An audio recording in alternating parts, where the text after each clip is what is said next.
नमस्कार दोस्तों, happy study zone में आपका स्वागत है और आज हम देखने वाले हैं झारखंड हाई कोर्ट 2019 का प्रीवियस ईयर का पेपर। तो बहुत ही शानदार और ज़बरदस्त रहने वाला है। तो 2019 में जो क्वेश्चन पूछा गया था उसका कंप्लीट एनालिसिस करने वाले हैं, जिसमें मैथ, रीजनिंग, जीएस जितने भी क्वेश्चन पूछे गए हैं सबका हम एक्सप्लेनेशन भी देखने वाले हैं, विद सॉल्यूशन देखने वाले हैं। राइट, हम सेशन स्टार्ट कर रहे हैं उससे पहले हम लोग इसका पैटर्न देख लेते हैं कि 2019 में क्या पैटर्न रहा था इस एग्जाम का। तो आपको पता होना चाहिए कि टोटल 100 अंक का ये एग्जाम पहले था और सेम सिमिलर पैटर्न इस बार भी रहने वाला है। ठीक है, तो आपको अंदाजा लग जाएगा कि 2019 में कैसे प्रश्न पूछे गए थे और लगभग इसी टाइप के पेपर आपको रिपीट होता हुआ दिखाई देगा। और भी हम प्रीवियस ईयर लाएंगे तो उससे आपको पता लग जाएगा। वैसे एक बार देख लेते हैं कि पैटर्न क्या था और क्या क्या हम लोग यहाँ पर डिस्कस करने वाले हैं।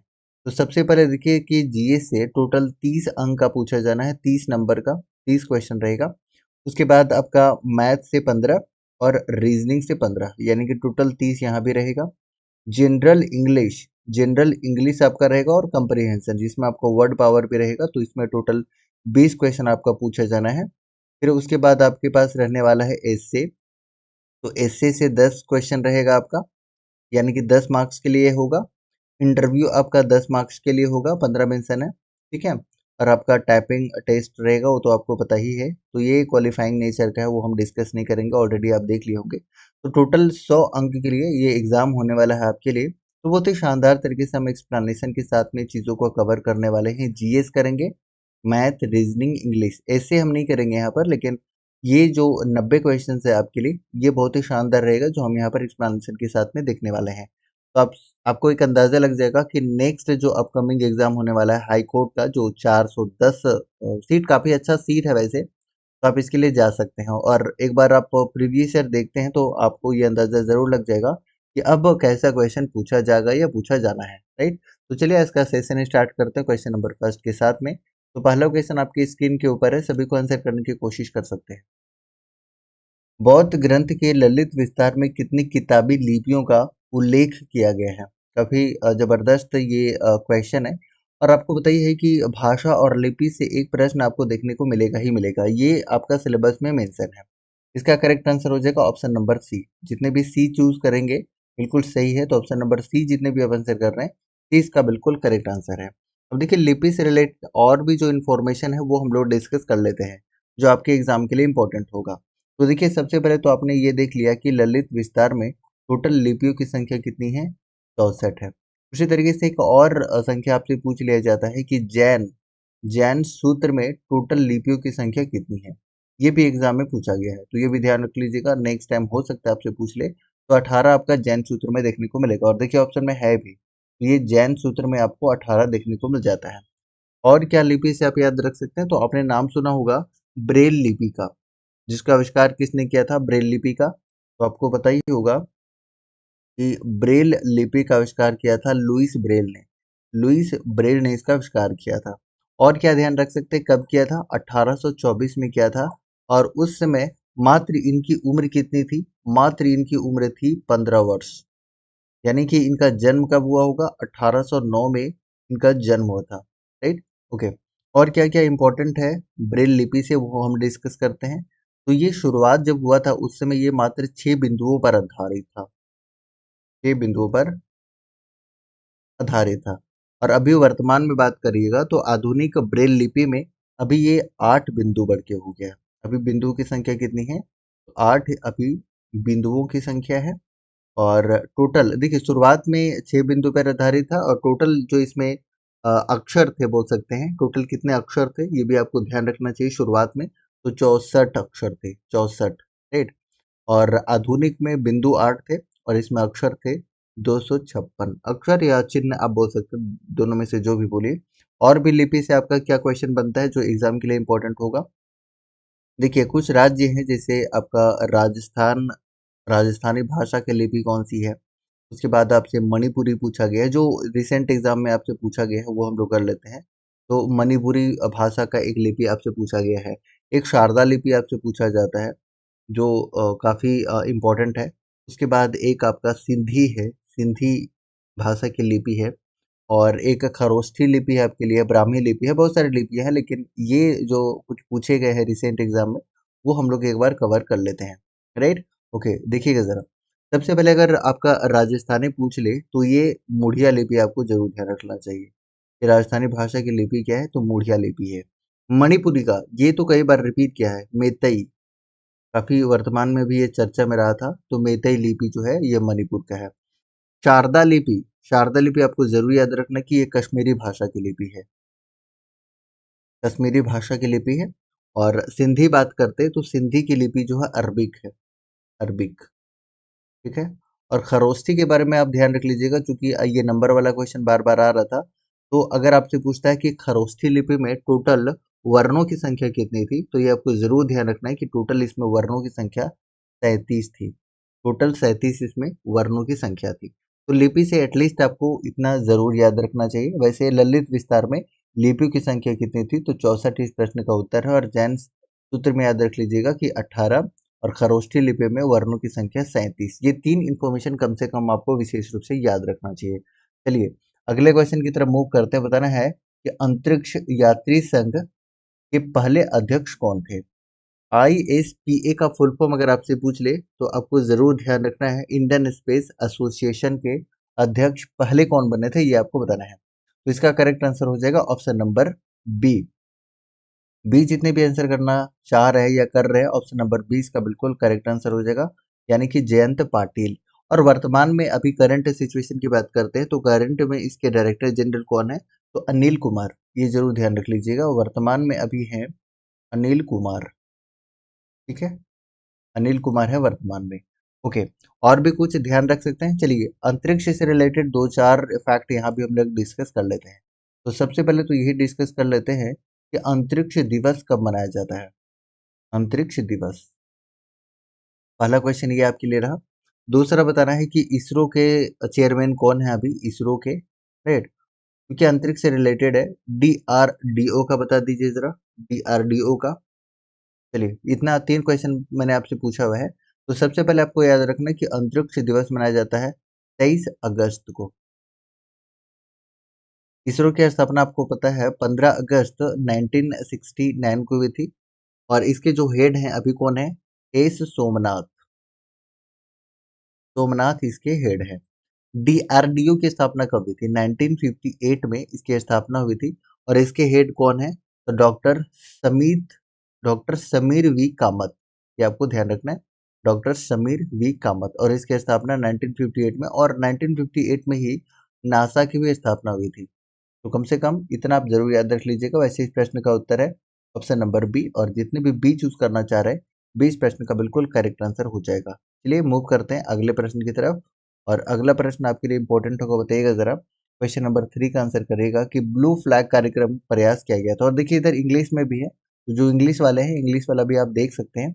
वैसे इसका PDF आपको टेलीग्राम में मिल जाएगा, टेलीग्राम आप जरूर ज्वाइन कर लीजिएगा। और आप PDF से खुद भी एक बार ट्राई कीजिएगा कि आप कितना क्वेश्चन कर पा रहे हैं, राइट, और आपकी तैयारी कैसी है और या कैसी और तैयारी करने की आवश्यकता है। तो ये PDF आपको टेलीग्राम में मिल जाएगा। टेलीग्राम का लिंक मैंने कमेंट बॉक्स में पिन कर दिया है, आप वहां से इसको डाउनलोड कर सकते हैं, राइट। PDF सारे सारे वहीं पर मिलते हैं। ओके, तो देखते हैं कि ब्लू फ्लैग कार्यक्रम प्रयास, अब ये जो है ये किस पर आधारित था, क्या इसका लक्ष्य था, ये आपको बताना है। तो देखिए पहला ऑप्शन आपके सामने है कि बच्चों में एनीमिया से लड़ने के लिए ब्लू टैबलेट के उपयोग को बढ़ावा देना, नहीं, ऐसा बिल्कुल भी नहीं है।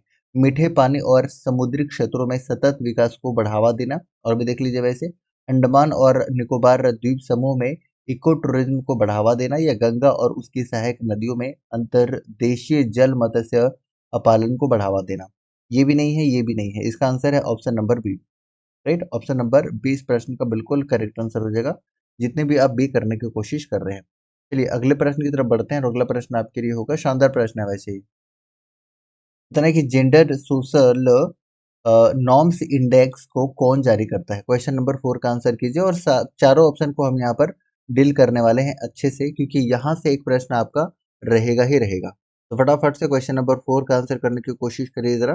तो देखिए सबसे पहले तो हम बात करते हैं UNDP की, UNDP की बात करते हैं। और देखिए इसी के सिमिलर आपको सुनने में लगता है UNEP, तो दोनों में थोड़ा सा आपको डिफरेंस जरूर याद रखना है। उसके बाद हम लोग देखेंगे WHO, IUCN देखने वाले हैं, राइट। उसके बाद यूनिसेफ,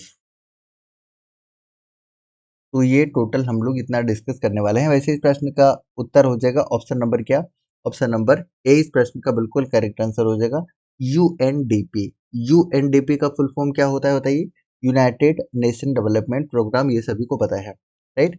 तो देखिए अब यूएनईपी की स्थापना और यूएनडीपी की स्थापना कब कब हुई थी, बहुत इंपॉर्टेंट है। और यूएनडीपी के द्वारा ही जारी किया जाता है एचडीआई, ये भी आप ध्यान रख लीजिएगा। मैं इसे कलर चेंज कर लेता हूँ इसे, ओके। तो एचडीआई ह्यूमन डेवलपमेंट इंडेक्स जारी किया जाता है इसके द्वारा। और अभी ह्यूमन डेवलपमेंट इंडेक्स में हम लोग कितने नंबर पे हैं, तो 134वें नंबर पे हैं। फर्स्ट नंबर पे कौन है अगर आपसे पूछ ले, तो आपको ध्यान रखना है कि स्विट्जरलैंड इसमें फर्स्ट स्थान पर है। अब इसकी स्थापना अगर आपसे पूछ ले कि यूएनडीपी की स्थापना कब हुई थी, तो आपको पता है इसकी स्थापना कब हुई थी। हालांकि ज्यादातर लोगों को पता है क्या, यूएनईपी का है, यूनाइटेड नेशन इन्वायरमेंट प्रोग्राम का। आपको पता है कि नैरोबी केन्या में इसकी स्थापना 1972 में हुई थी, यानी कि हेड क्वार्टर इसका कहाँ पर है, नैरोबी केन्या। ये भी कई बार आपसे पूछ लिया है, तो ये आपको ध्यान रखना है। लेकिन अगर यूएनडीपी अगर आपसे पूछता है, एक बार मैं इरेज करके अच्छे से बता दे रहा हूँ ताकि कंफ्यूजन ना हो आपको। खास करके स्थापना पहले आप देख लीजिए सभी का एक एक करके। तो स्थापना की बात करते हैं तो यूएनडीपी की स्थापना हुई थी 22 नवंबर 1965 को। यूएनईपी की स्थापना हुई थी 1972 को। उसके बाद डब्ल्यूएचओ की स्थापना हुई थी 7 अप्रैल 1948 को, राइट। और आईयूसीएन की स्थापना भी कब हुई थी, 1948 को, 5 अक्टूबर को हुई थी 1948 को। और यूनिसेफ की स्थापना कब हुई थी अगर आपसे पूछ ले, तो 11 दिसंबर 1946 को इसकी स्थापना हुई थी। अब सभी का हेड क्वार्टर देखिए, तो यूएन डीपी का अगर आपसे हेड क्वार्टर पूछता है तो न्यूयॉर्क आपको याद रखना है, न्यूयॉर्क। यूएनईपी का पूछता है तो केन्या ध्यान रखना है, केन्या, नैरोबी। डब्ल्यूएचओ का अगर आपसे पूछ ले तो डब्ल्यूएचओ का आपको पता है जेनेवा। आईयूसीएन का ग्लैंड, स्विट्जरलैंड, ग्लैंड स्विट्जरलैंड। और यूनेस्को का पूछे तो इसका भी क्या है, न्यूयॉर्क है, न्यूयॉर्क है, राइट। तो इन सारे को आप इसी सीक्वेंस में याद रखिएगा, बहुत ही महत्वपूर्ण है। डब्ल्यूएचओ का वैसे फुल फॉर्म आप जानते हैं।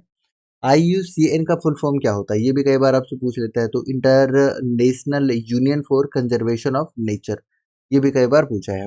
और उसी तरीके से यूनिसेफ का भी एक बार फुल फॉर्म बता ही दीजिए, तो इसका फुल फॉर्म क्या हो जाएगा, यूनाइटेड नेशन चिल्ड्रेन फंड, ये आपको ध्यान रखना है, ठीक है, ओके।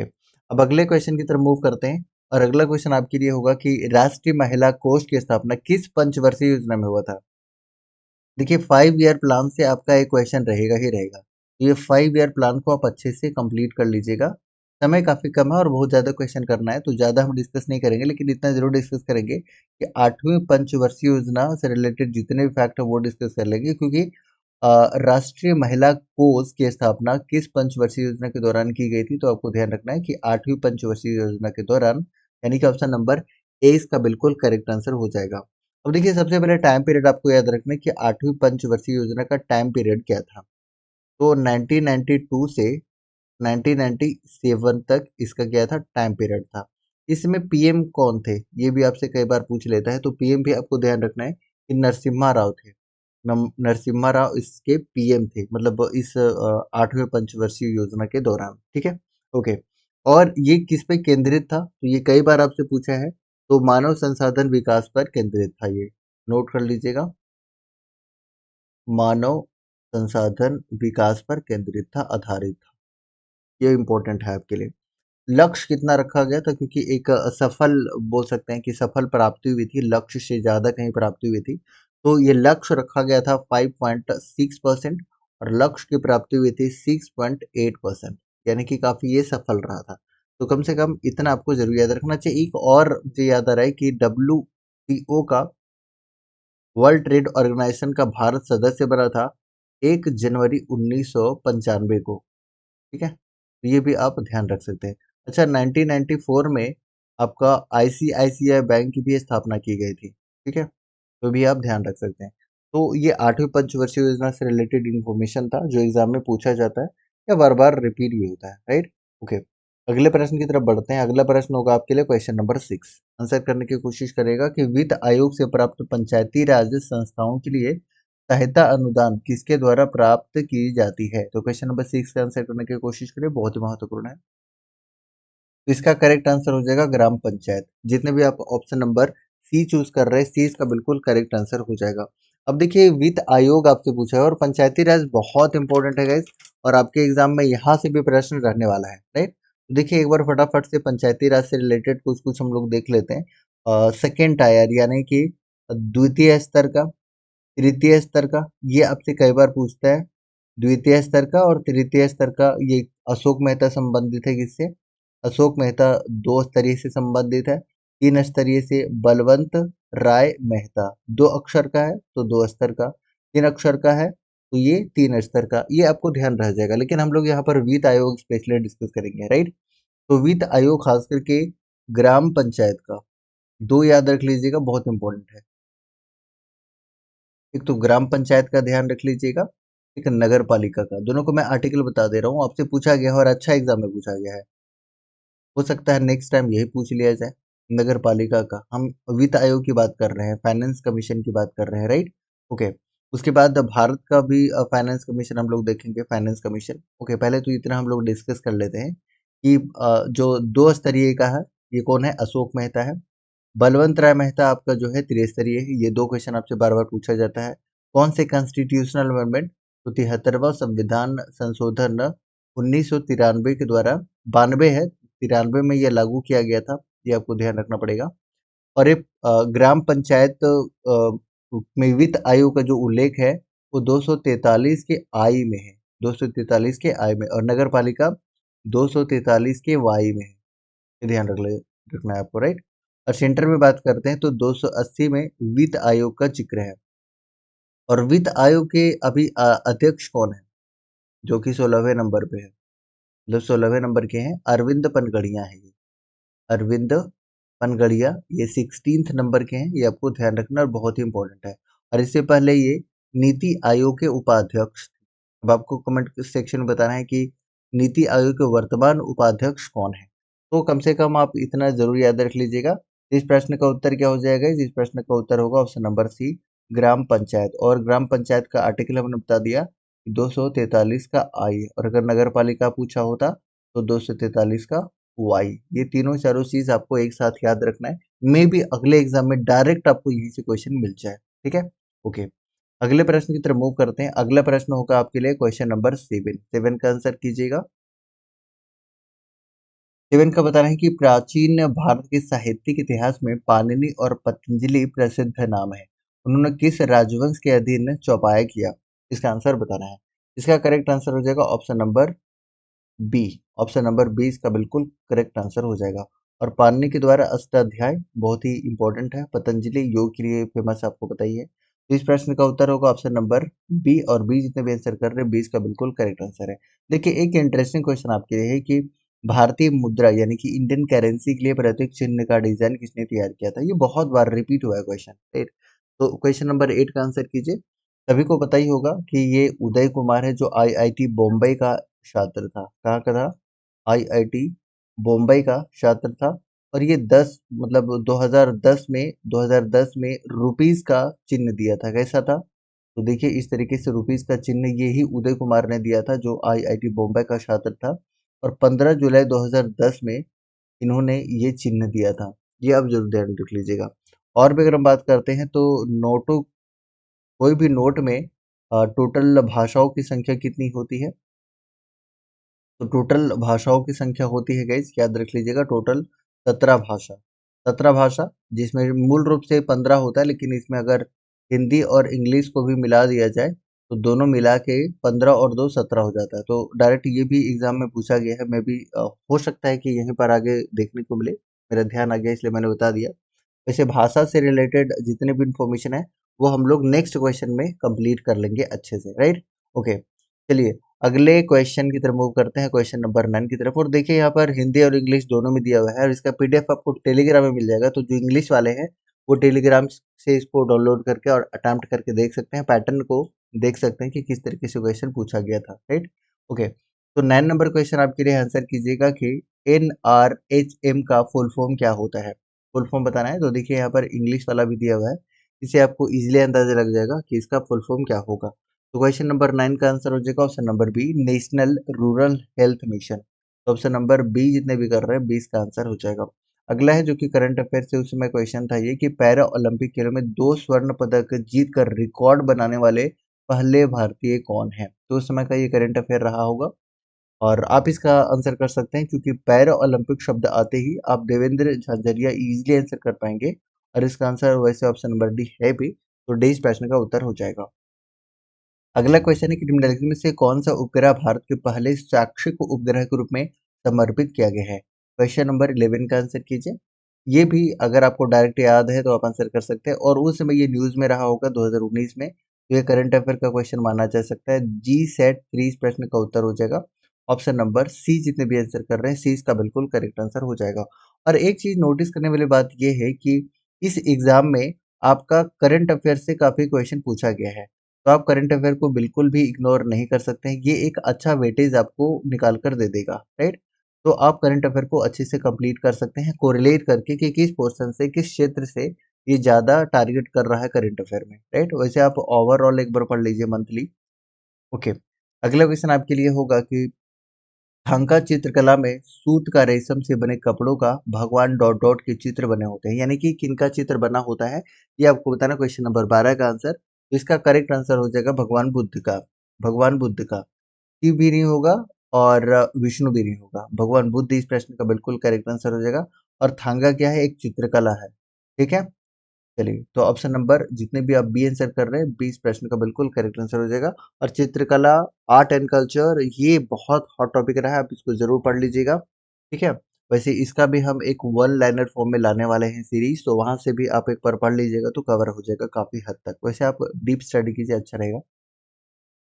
ओके, अगला क्वेश्चन आपके लिए होगा कि कोल्हाटी भाषा डॉट डॉट में रहने वाले लोगों के द्वारा बोली जाती है। तो क्वेश्चन नंबर 13 का आंसर कीजिए। और ये भाषा से संबंधित जितने भी छोटा मोटा क्वेश्चन है वो हम लोग डिस्कस कर लेंगे, खास करके जो एग्जाम में आपसे पूछा जा सकता है। तो चलिए एक बार हम लोग डिस्कस कर लेते हैं, और ये स्पेशली आपके सिलेबस में मेंशन भी है, तो इस लिहाज से भी ये इंपॉर्टेंट है। तो सबसे पहले कोल्हाटी भाषा ही देख लीजिए, ये कोल्हाटी भाषा कहाँ बोली जाती है? तो ये भाषा संबंधित है महाराष्ट्र से। ऑप्शन नंबर ए जितने भी आंसर कर रहे हैं ए इसका बिल्कुल करेक्ट आंसर हो जाएगा। और भाषा से आपको जैसे मैंने बताया था ना कि भारतीय नोटों पर भाषाओं की संख्या कितनी है, तो टोटल भाषाओं की संख्या 17 है, राइट? 15 प्लस 2, ठीक है। शुरुआत में भाषाओं की संख्या कितनी थी? 14 थी। उसके बाद अब 8 बढ़ के हो गया, तो टोटल अब भाषाओं की संख्या कितनी है? तो 22 है। और कौन-कौन सी भाषाएँ हैं, इसके बारे में ऑलरेडी आप जानते हैं और कई बार हमने बताया भी है। ये हम लोग डिस्कस नहीं करेंगे। लेकिन एक ज़बरदस्त क्वेश्चन आपके साथ हम डिस्कस करते हैं कि भारतीय भाषा संस्थान की स्थापना कब हुई थी? वेरी, वेरी इंपॉर्टेंट, अगर आप चाहें तो नोट कर लीजिएगा। भारतीय भाषा संस्थान, इसकी स्थापना कब हुई थी? Very important. तो 1969 में इसकी स्थापना हुई थी और हेड क्वार्टर है मैसूर।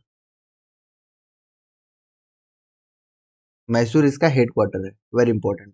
अच्छा, कुछ भाषा जैसे अगर कोई राज्य की भाषा की बात कर रहे हैं तो कुछ राज्य का हम लोग भाषा देख लेते हैं। जैसे हिमाचल प्रदेश की अगर आपसे पूछ ले कि कौन सी भाषा है, त्रिपुरा का कई बार आपसे पूछता है, सिक्किम का आपसे कई बार पूछता है, और आपसे पूछा जाता है नागालैंड का पूछ लेता है कई बार, राइट? और भी कहाँ का आपसे पूछ लेता है, और अरुणाचल प्रदेश का पूछ लेता है। तो जो नॉर्थ ईस्ट वाले एरिया है वहां से ज्यादातर क्वेश्चन पूछ लिए जाते हैं। तो देखिए, एक हिमाचल प्रदेश में भाषा है गई जिससे भी क्वेश्चन पूछा गया है, किन्नौरी भाषा। किन्नौरी, ये एक आपका हिमाचल प्रदेश से हो सकता है। आप कुछ भाषा पहली बार सुन रहे हो लेकिन संबंधित है इसी से। त्रिपुरा का भाषा आपने 100% सुना होगा, कोक बरोक। कोक बरोक है। और कौन सा है? एक सिक्किम का लेप्चा आपने जरूर सुना होगा, लेप्चा भूरिया। लेप्चा, ये सिक्किम का है। ओके, नागालैंड का एक आपको ध्यान रखना है, सेमा। कुछ नया हो सकता है, मैंने शुरुआत में ही कहा है। अरुणाचल प्रदेश का आप एक याद रख लीजिएगा, निस्सी। तो ये कुछ अटपटे भाषा आपके एग्जाम में पूछे जा रहे हैं और देखिए पूछा गया है।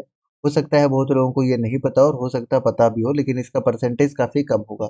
तो ऐसे क्वेश्चन भी पूछे जा सकते हैं, आप रेडी रहिएगा। अच्छा, कुछ अगर हम भाषा का क्रम बात कर लें कि भाषा का अभी क्रम क्या है, सबसे ज़्यादा कौन-सी भाषा बोली जाती है? तो 5 अगर भाषा मैं आपसे पूछ लूँ कि टॉप के कौन-कौन 5 भाषा है, जो कि सबसे ज़्यादा बोली जाती है? तो आपको पता ही होना चाहिए कि सबसे ज़्यादा हिंदी भाषा बोली जाती है, उसके बाद बांग्ला भाषा, फिर उसके बाद मराठी आपको ध्यान रखना है, मराठी भाषा, फिर तेलुगु और फिर तमिल। ये 5 सीक्वेंस आप इसी क्रम में याद रख लीजिएगा। पहला हिंदी, दूसरा बांग्ला, तीसरा मराठी, चौथा तेलुगु, पाँचवा तमिल। और ये पूछा गया है कि तीसरी भाषा कौन-सी है, दूसरी भाषा कौन-सी है, पहली भाषा कौन-सी है, चौथी भाषा कौन-सी है? और ये सारे के सारे क्वेश्चन पूछ लिए गए हैं पहला, दूसरा, तीसरा, चौथा तक, पाँचवाँ तक, राइट? तो ये पाँचों आप अच्छे से एक बार कर लीजिएगा। ये रहा आपका कंप्लीट रिवीजन, बहुत ही शानदार। एक बार दोबारा से देखिए मैंने क्या-क्या कहा आपको। देखिए, अभी तक हमने क्या-क्या डिस्कस कर लिया है। सबसे पहले हमने डिस्कस किया था कि टोटल नोटों पर भाषाओं की संख्या कितनी है? 17 है, जिसमें मूल रूप से 15 है और 2 इसमें अगर ऐड कर दिया जाए हिंदी और इंग्लिश तो टोटल भाषाओं की संख्या 17 है, ठीक है। उसके बाद शुरुआत में संविधान में भाषाओं की संख्या कितनी थी? 14 थी। उसके बाद 2 जोड़ा गया कौन-सा? सिंधी और नेपाली। और उसके बाद बोडो, डोगरी, मैथिली और संथाली जोड़ा गया, ठीक है। तो 6 भाषा यहाँ पर जोड़ा गया। भारतीय भाषा संस्थान, ये इसका हेडक्वार्टर मैसूर में है और इसकी स्थापना हुई थी 1969 में, वेरी इंपॉर्टेंट।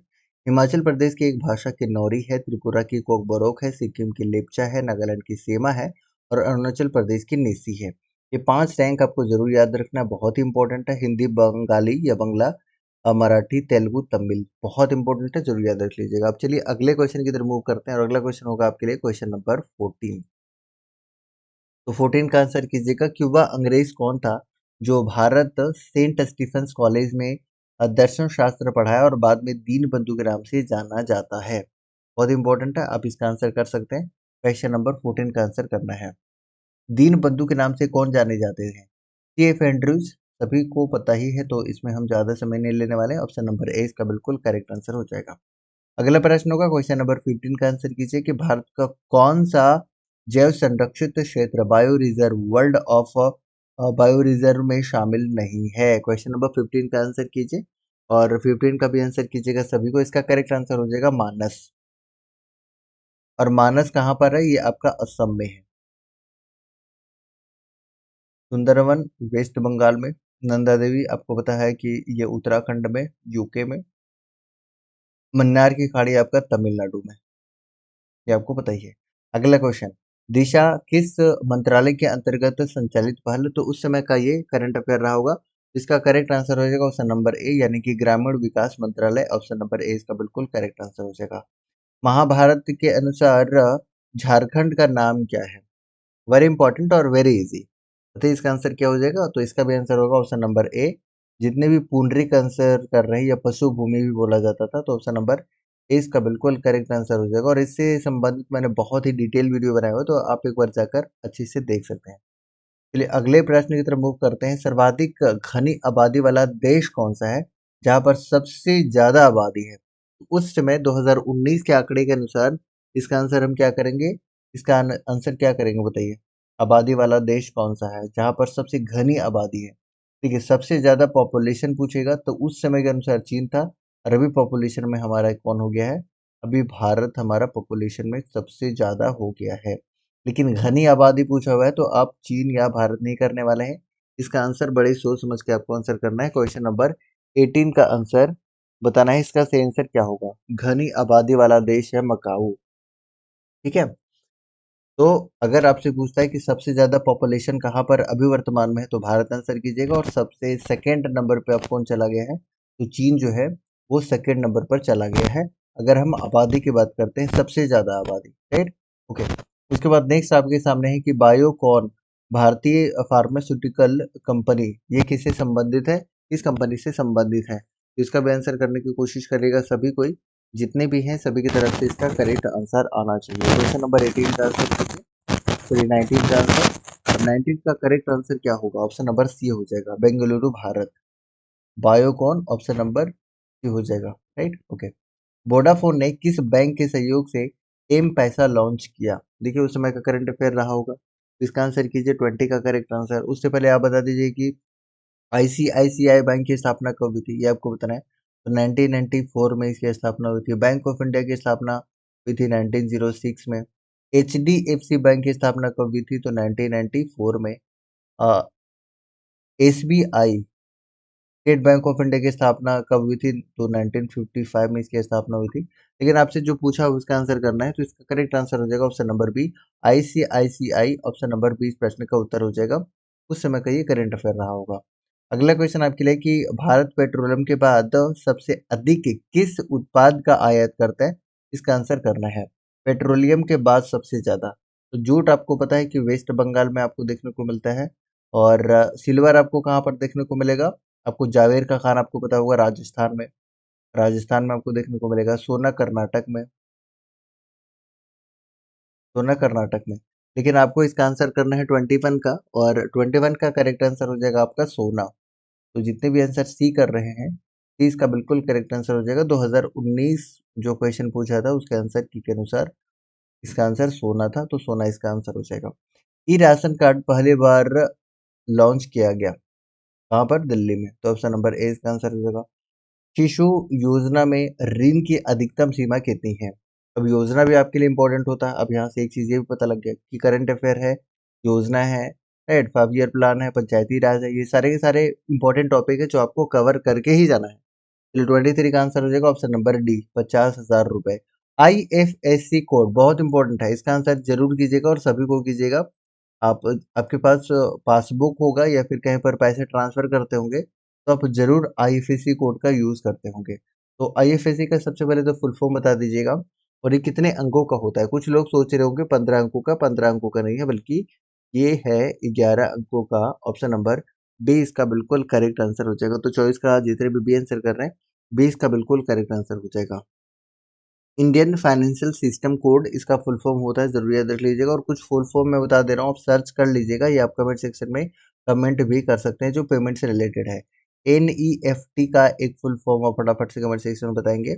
उसके बाद यूपीआई बताइए, सारे के सारे पूछे गए हैं कोई ना कोई एग्जाम में। भीम का बताइए। एनसीपीआई, एनसीपीआई का बताना है आपको। उसके बाद और भी अगर हम बात करते हैं तो एटीएम का बताइए जरा। ये जो बाद में आप देख रहे हैं, एक बार जरूर आप क्या कर लीजिएगा कि तो नोट डाउन करके और इसका पूरा एक साथ आप फुल फॉर्म जरूर लिख लीजिएगा, राइट। ये सारे के सारे इंपॉर्टेंट जो मैंने आपको बता दिया है, और कमेंट सेक्शन में आपको कमेंट भी करना है। 2014 में 13वां राधा कृष्ण पुरस्कार किसे मिला था, तो उस समय का ये करंट अफेयर था, ज्यादा इंपॉर्टेंट नहीं है हम लोग के लिए। लेकिन इसका आंसर है ऑप्शन नंबर ए। क्रिप्टो करेंसी किस देश में लीगल टेंडर नहीं है। चलिए मैं उल्टा क्वेश्चन एक पूछ लेता हूँ आपसे कि सबसे पहले लीगली घोषित करने वाला क्रिप्टो करेंसी को स्पेशली कौन सा देश था। ठीक है, लीगल घोषित किया था El Salvador. El Salvador legal currency सबसे पहले घोषित किया था क्रिप्टो करेंसी को। वैसे इस प्रश्न का उत्तर करना है 26 का, तो इसका आंसर हो जाएगा ऑप्शन नंबर ए।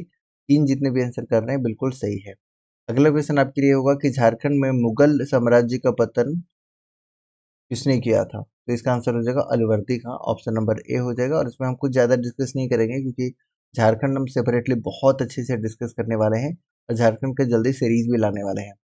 अगला क्वेश्चन, तो आपको पता लग गया ना कि झारखंड से भी क्वेश्चन रहेगा, यहाँ से करंट अफेयर से भी। देखिए यहाँ से आपका झारखंड से क्वेश्चन पूछा गया है, करंट अफेयर से भी क्वेश्चन पूछा गया है, कंप्यूटर से भी क्वेश्चन पूछा गया है। मिला जुला के आपका लगभग सभी पोर्शन को ये 30 क्वेश्चन में कवर किया हुआ है। ठीक है, ये आप जरूर ध्यान दीजिएगा। उसके बाद नेक्स्ट आपके लिए क्वेश्चन है कि सोशल नेटवर्किंग साइट टम्बलर का अधिग्रहण किया गया, तो उस समय का ये करंट अफेयर रहा होगा। इसका आंसर कीजिए। लेकिन हम क्या करने वाले हैं, सभी का एक बार देखने वाले हैं कि स्थापना कब हुई थी और किसके द्वारा की गई थी। ये अब आपके नेक्स्ट अपकमिंग एग्जाम के लिए इंपॉर्टेंट हो जाता है, तो ये एक बार फटाफट से डिस्कस कर लीजिए हमारे साथ में। तो सबसे पहले तो आपके सामने है याहू, दूसरे नंबर पे है आपके सामने गूगल, ठीक है, और फेसबुक। ये तीनों का आपको आविष्कारक बताना और स्थापना कब हुई थी ये बताना है। वेरी इंपॉर्टेंट, कई बार आपके एग्जाम में पूछा हुआ है। तो याहू आपको ध्यान रखना है कि इसका स्थापना हुई थी गाइज 1994 में। इसके द्वारा दो व्यक्ति के द्वारा इसकी स्थापना हुई थी। चलिए मैं कलर चेंज कर लेता हूँ। हाँ, तो इसकी स्थापना दो लोगों के द्वारा हुई थी। एक तो जेरी यांग, आपको याद रखना है जरूर से। जेरी यांग। एक आपको याद रखना क्या, जेरी यांग इंपॉर्टेंट है। हालांकि एक और व्यक्ति थे साथ में, डेविड फिलो, अगर आप चाहे तो नोट कर लीजिएगा, डेविड फिलो भी थे। तो जेरी यांग और डेविड फिलो के द्वारा 1994 में याहू की स्थापना की गई थी, सुपर इंपॉर्टेंट रहेगा आपके लिए। उसके बाद नेक्स्ट आपको याद रखना है फेसबुक। फेसबुक भी बहुत इंपॉर्टेंट है आपके लिए, बताइए फेसबुक की स्थापना कब हुई थी? 2004 में। 2004 में मार्क जुकरबर्ग के द्वारा, ठीक है, ये बताइए आपको। चलिए गूगल की स्थापना कब हुई थी? गूगल की स्थापना ये 4 सितंबर 1998 को इसकी स्थापना हुई थी। इसके द्वारा सर्गी ब्रेन और लेरी पेज के द्वारा, लेरी पेज के द्वारा। तो तीनों आपको याद रखना है। याहू अगर आपसे पूछेगा तो जेरी यांग और डेविड फिलो के द्वारा 1994 में, गूगल की स्थापना 1994 में 4 सितंबर को, ये आपका सर्गी ब्रेन और लेरी पेज के द्वारा। फेसबुक की स्थापना जो है वो 2004 में फेसबुक की स्थापना की गई थी। ये भी आपके लिए बहुत इंपॉर्टेंट है। और एग्जैक्ट डेट अगर आप जानना चाहें तो 4 फरवरी 2004 को इसकी स्थापना मार्क जुकरबर्ग के द्वारा की गई थी। सुपर इंपॉर्टेंट रहेगा आपके लिए सारे के सारे इन्फॉर्मेशन, राइट। तो 28 का आंसर बताना है। 28 का आंसर हो जाएगा ऑप्शन नंबर ए। याहू जितने भी आंसर कर रहे हैं ऑप्शन नंबर ए। सोशल नेटवर्किंग की बात किया था तो इसका ऑप्शन नंबर हम ए आंसर करेंगे। और ए जितने भी चूज करना चाह रहे हैं बिल्कुल करेक्ट आंसर है। तो खुद भी कोशिश करिए, पॉज करके आप आंसर करने की कोशिश कर सकते हैं। अगला क्वेश्चन आपके लिए होगा, आंसर करने की कोशिश कीजिए सभी कोई। क्वेश्चन नंबर आपके लिए होगा, क्वेश्चन नंबर कौन सा? Question number 29।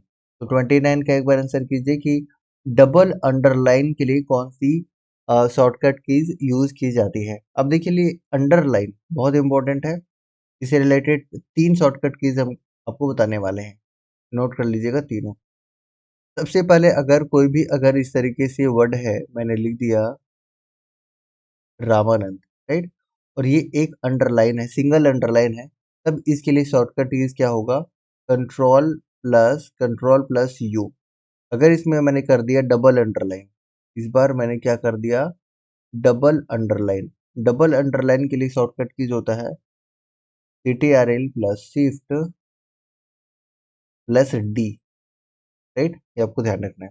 उसके बाद मैंने कर दिया क्या? अंडरलाइन विदाउट स्पेस, ठीक है। अगर हमने कर दिया अंडरलाइन विदाउट स्पेस तब आप क्या करेंगे? मैंने कर दिया राम इज गुड बॉय, ऐसे मैंने कुछ कर दिया। और इसमें मैंने क्या कर दिया? राम को अंडरलाइन किया, इज गुड बॉय, यानी कि एक साथ मैंने इसको अंडरलाइन नहीं किया है, विदाउट स्पेस, स्पेस को छोड़ के। तब इसका शॉर्टकट कीज क्या होगा? तब इसका शॉर्टकट कीज होगा control plus shift plus W. और ये तीनों ही आपसे पूछा गया है एग्जाम में, तीनों ही पूछा गया है। सबसे पहले अगर सिंगल अंडरलाइन रहेगा तब आपको आंसर करना है कंट्रोल प्लस यू। अगर डबल अंडरलाइन रहेगा तो control plus shift plus D. अगर आपके पास रहेगा कि अंडरलाइन विदाउट स्पेस तब आपको आंसर करना है कंट्रोल शिफ्ट प्लस डब्ल्यू। ये सारे के सारे आपके लिए इंपॉर्टेंट रहेगा, ठीक है। तो इसका आंसर क्या हो जाएगा? ऑप्शन नंबर ए इस प्रश्न का उत्तर हो जाएगा। जितने भी आप अब ए आंसर करने की कोशिश कर रहे हैं ऑप्शन नंबर ए। और कंट्रोल यू से क्या होगा? सिर्फ अंडरलाइन होगा, सिंगल लाइन, ठीक है, क्लियर है? ओके। एमएस एक्सेल में मान्य डेटा प्रकार नहीं है, कौन सा नहीं है? संख्या तो है, लेवल भी है, दिनांक और समय भी है, चरित्र होगा क्या? कैरेक्टर होगा क्या? नहीं होगा।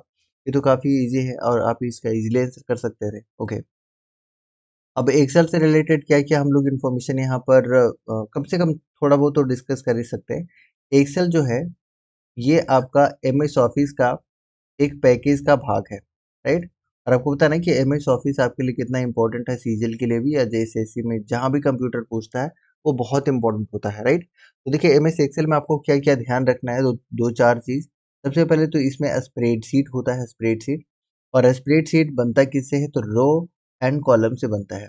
रो एंड कॉलम से बनता है फिर क्या? सेल, ठीक है। और सेल से क्या बनता है? वर्कशीट। और वर्कशीट से क्या बनता है? वर्कबुक। चलिए थोड़ा थोड़ा देख लीजिएगा क्योंकि यहाँ से क्वेश्चन 100% आपसे पूछा जाता है, ठीक है। देखिएगा जरा, मैं बहुत ही शानदार चीज बता रहा हूँ आपको। देखिए रोज जो होता है ना, इस तरीके से जो होता है इसको रोज बोला जाता है। और ये रोज जो होता है वो नंबर्स में होता है, 1 2 3 4 5। और टोटल जो रोज की संख्या होती है एक्सेल में, जो करंट वाला अभी वर्तमान में चल रहा है, उसमें आपको 10,48,576 देखने को मिलेगा। ये जरूर ध्यान रख लीजिएगा। उसके बाद कॉलम्स आपका आ गया, कॉलम्स इस तरीके से रहता है, ये ए बी सी डी के फॉर्म में रहेगा, ए बी सी डी के फॉर्म में रहेगा, और ये टोटल एक्स एफ डी तक जाता है, एक्स एफ डी तक जाता है, that's a very very important, ये जरूर याद रख लीजिएगा, एक्स एफ डी तक जाता है। और अगर नंबर्स में बात करेगा तो 16384 इसकी संख्या होती है। वेरी इंपॉर्टेंट, हमने क्या कहा कि रो एंड कॉलम के इंटरसेक्शन से आपका ये बनता है सेल, सेल बनता है, राइट। और सेल का जो कलेक्शन होता है बनता है इससे वर्कशीट, स्प्रेडशीट, राइट। और वर्कशीट का जो कलेक्शन होता है उससे बनता है वर्कबुक। ये सारे के सारे प्रश्न आपसे पूछा गया है, तो वेरी इंपॉर्टेंट, ठीक है, ओके। तो कम से कम आप इतना जरूर याद रख लीजिएगा कि एक्सेल जो है ये स्प्रेड सीट जो है, इसमें कैलकुलेशन के लिए, टेबुलर फॉर्मेट बनाने के लिए, ये सारा कुछ कैलकुलेशंस के लिए हम क्या यूज करते हैं, एमएस एक्सेल यूज करते हैं। सुपर इम्पोर्टेंट, जो आपको याद होगा, और मैंने कंप्यूटर में बहुत अच्छे तरीके से सीजीएल के टाइम में बताया था आपको, राइट, ओके। अगले प्रश्न की तरफ मूव करते हैं, क्वेश्चन नंबर 31, और मेरे ख्याल से अब यहाँ से मैथ शुरू हो गया। तो क्या मैथ के लिए आप लोग रेडी है? फटाफट से एक बार बता दीजिएगा। तो चलिए, काफी इजी है, मैथ भी हम लोग देख लीजिए फटाफट से, ठीक है। आइए देखते हैं मैथ। तो सबसे पहले आपके सामने क्या दिया हुआ है, एक क्वेश्चन है मैथ का, और मैथ का भी हम लोग सोल्यूशन करेंगे, राइट, ताकि आपको पता लगेगा कि मैथ आपका कितना ईजी था। मैथ काफी इजी था, रीजनिंग को थोड़ा सा मॉडरेट तो हार्ड कर दिया, हार्ड नहीं बोल सकते लेकिन मॉडरेट था। रीजनिंग थोड़ा मॉडरेट लेवल का है, आगे हम देखेंगे तो आपको पता लगेगा कि रीजनिंग में थोड़ा सा आपको एफर्ट लगाना पड़ेगा, रीजनिंग इतना आसान नहीं है इसमें जो पूछा गया है स्पेशली, राइट। तो चलिए लेते हैं, पहला क्वेश्चन आपके लिए है कि दो संख्याएं दी हुई है, तो चलिए साथ में हम बनाते चलते हैं फटाफट से। लेकिन ये काफी इजी क्वेश्चन है, तो एक वाइट पेज हम ले लेते हैं ताकि बताना आपके लिए इजी हो जाए। देखिएगा जरा, क्या है कि दो संख्याएं दी हुई हैं, 1 और 2, ठीक है। प्रत्येक में 4 जोड़ा जाता है, प्रत्येक में 4 जोड़ा जाता है, तब ये अनुपात कितना हो जाता है, 2:3 हो जाता है, ठीक है। इस तरीके से आप क्रॉस मल्टीप्लाई कर लीजिए, 2 दूनी 4 में से 3 जाएगा 1, फिर 4 तिया 12 में से 4 दूनी 8 जाएगा, तो आपका कितना बचेगा, 4। अब इसको इससे मल्टीप्लाई कर लीजिए और इसको इससे मल्टीप्लाई कर लीजिए, तो आपका 4 और 8 यानी कि ऑप्शन नंबर 30 प्रश्न का बिल्कुल करेक्ट आंसर हो जाएगा। और जिनको भी ये नहीं समझ आया है उनके लिए बस सिंपल सा मेथड है, एक्स, आप इसको एक्स मान सकते हैं और इसको 2x, ठीक है। तो x/2x, और प्रत्येक में कितना जोड़ा जाता है, 4 जोड़ा जाता है, ये रेशियो कितना हो जाता है, 2:3 हो जाता है। आप यहाँ से x का वैल्यू जब निकालेंगे तो आपको 4 मिलेगा, और संख्याएं किस अनुपात में थी, x/2x, तो x आपका 4 हो जाएगा और 2x आपका 8 हो जाएगा। तो इस मेथड से भी आप निकाल सकते हैं, दोनों ही मेथड शानदार है, और इसका आंसर आप इजीली निकाल सकते हैं। Very very easy question, option number C इस प्रश्न का सही उत्तर हो जाएगा, ओके। अगला प्रश्न आपके लिए है कि पहली 25 संख्याओं का औसत कितना है, 10 दिया है, और अगली 25 संख्याओं का औसत 12 है, तो सभी 50 संख्याओं का औसत क्या होगा। सुपर इजी क्वेश्चन, देखिए जरा। अब देखिए, औसत जब निकालते हैं आपको ध्यान है ना कि अगर a प्लस बी प्लस सी का औसत निकाल रहे हैं तो टोटल नंबर ऑफ टर्म्स को हम नीचे लिखते हैं, और मान के चलिए कि ए बी सी डी का औसत दिया है 15, ठीक है। तो औसत निकालने के लिए क्या करते हैं, उसको जोड़ देते हैं और उतना ही टर्म से हम डिवाइड करते हैं। तो अगर योग आपसे पूछ लिया जाए कि एबीसीडी का योग क्या है, तो आप क्या करते हैं, 15 को 3 से मल्टीप्लाई करते हैं और बताते हैं कि एबीसीडी का जो योग होगा 45 होगा। उसी तरीके से आप क्या कर सकते हैं कि 25 संख्याओं का औसत अगर 10 दिया है और आपको योग निकालना है 25 संख्याओं का, तो आप क्या कर सकते हैं, योग निकालने के लिए आप 250 को 10 से गुना कर सकते हैं, ठीक है। तो 250 यहाँ पर हो गया, है ना, 25 संख्याओं का औसत। उसके बाद अगली 25 संख्याओं का औसत आप क्या करेंगे, 25 और 12 को गुना करेंगे, ठीक है। 25 और 12 को गुना करेंगे, 12 को आप तोड़ लीजिएगा 4 और 3 में, तो 25 के 100, 300 हो जाएगा, डिवाइडेड बाय कितना हो जाएगा। अब देखिए संख्या कितनी टोटल हो गई, तो टोटल 50 संख्या, और इसी का आपसे औसत पूछा हुआ है, तो 50 से आप डिवाइड कर लीजिएगा, यानी कि 5500 डिवाइडेड बाई 50 आपको कैलकुलेट करेंगे, 11 इस प्रश्न का उत्तर हो जाएगा। ऑप्शन नंबर डी जितने भी कर रहे हैं बिल्कुल सही है, वेरी इजी, ठीक है, ओके। अगला क्वेश्चन की तरफ मूव करते हैं। अगला प्रश्न होगा आपके लिए क्वेश्चन नंबर 33, और ये भी काफ़ी इजी है, थोड़ा सा दिमाग लगाने की कोशिश करेगा वीडियो पॉज करके, तो आपको भी पता लग जाएगा कि कितना इजी है। तो चलिए इसको भी सॉल्व करते हैं इजीली।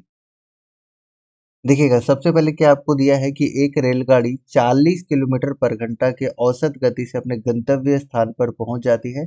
यदि 35 किलोमीटर पर आर की गति से चलती है तो 15 मिनट देर से पहुंचती है। Very easy.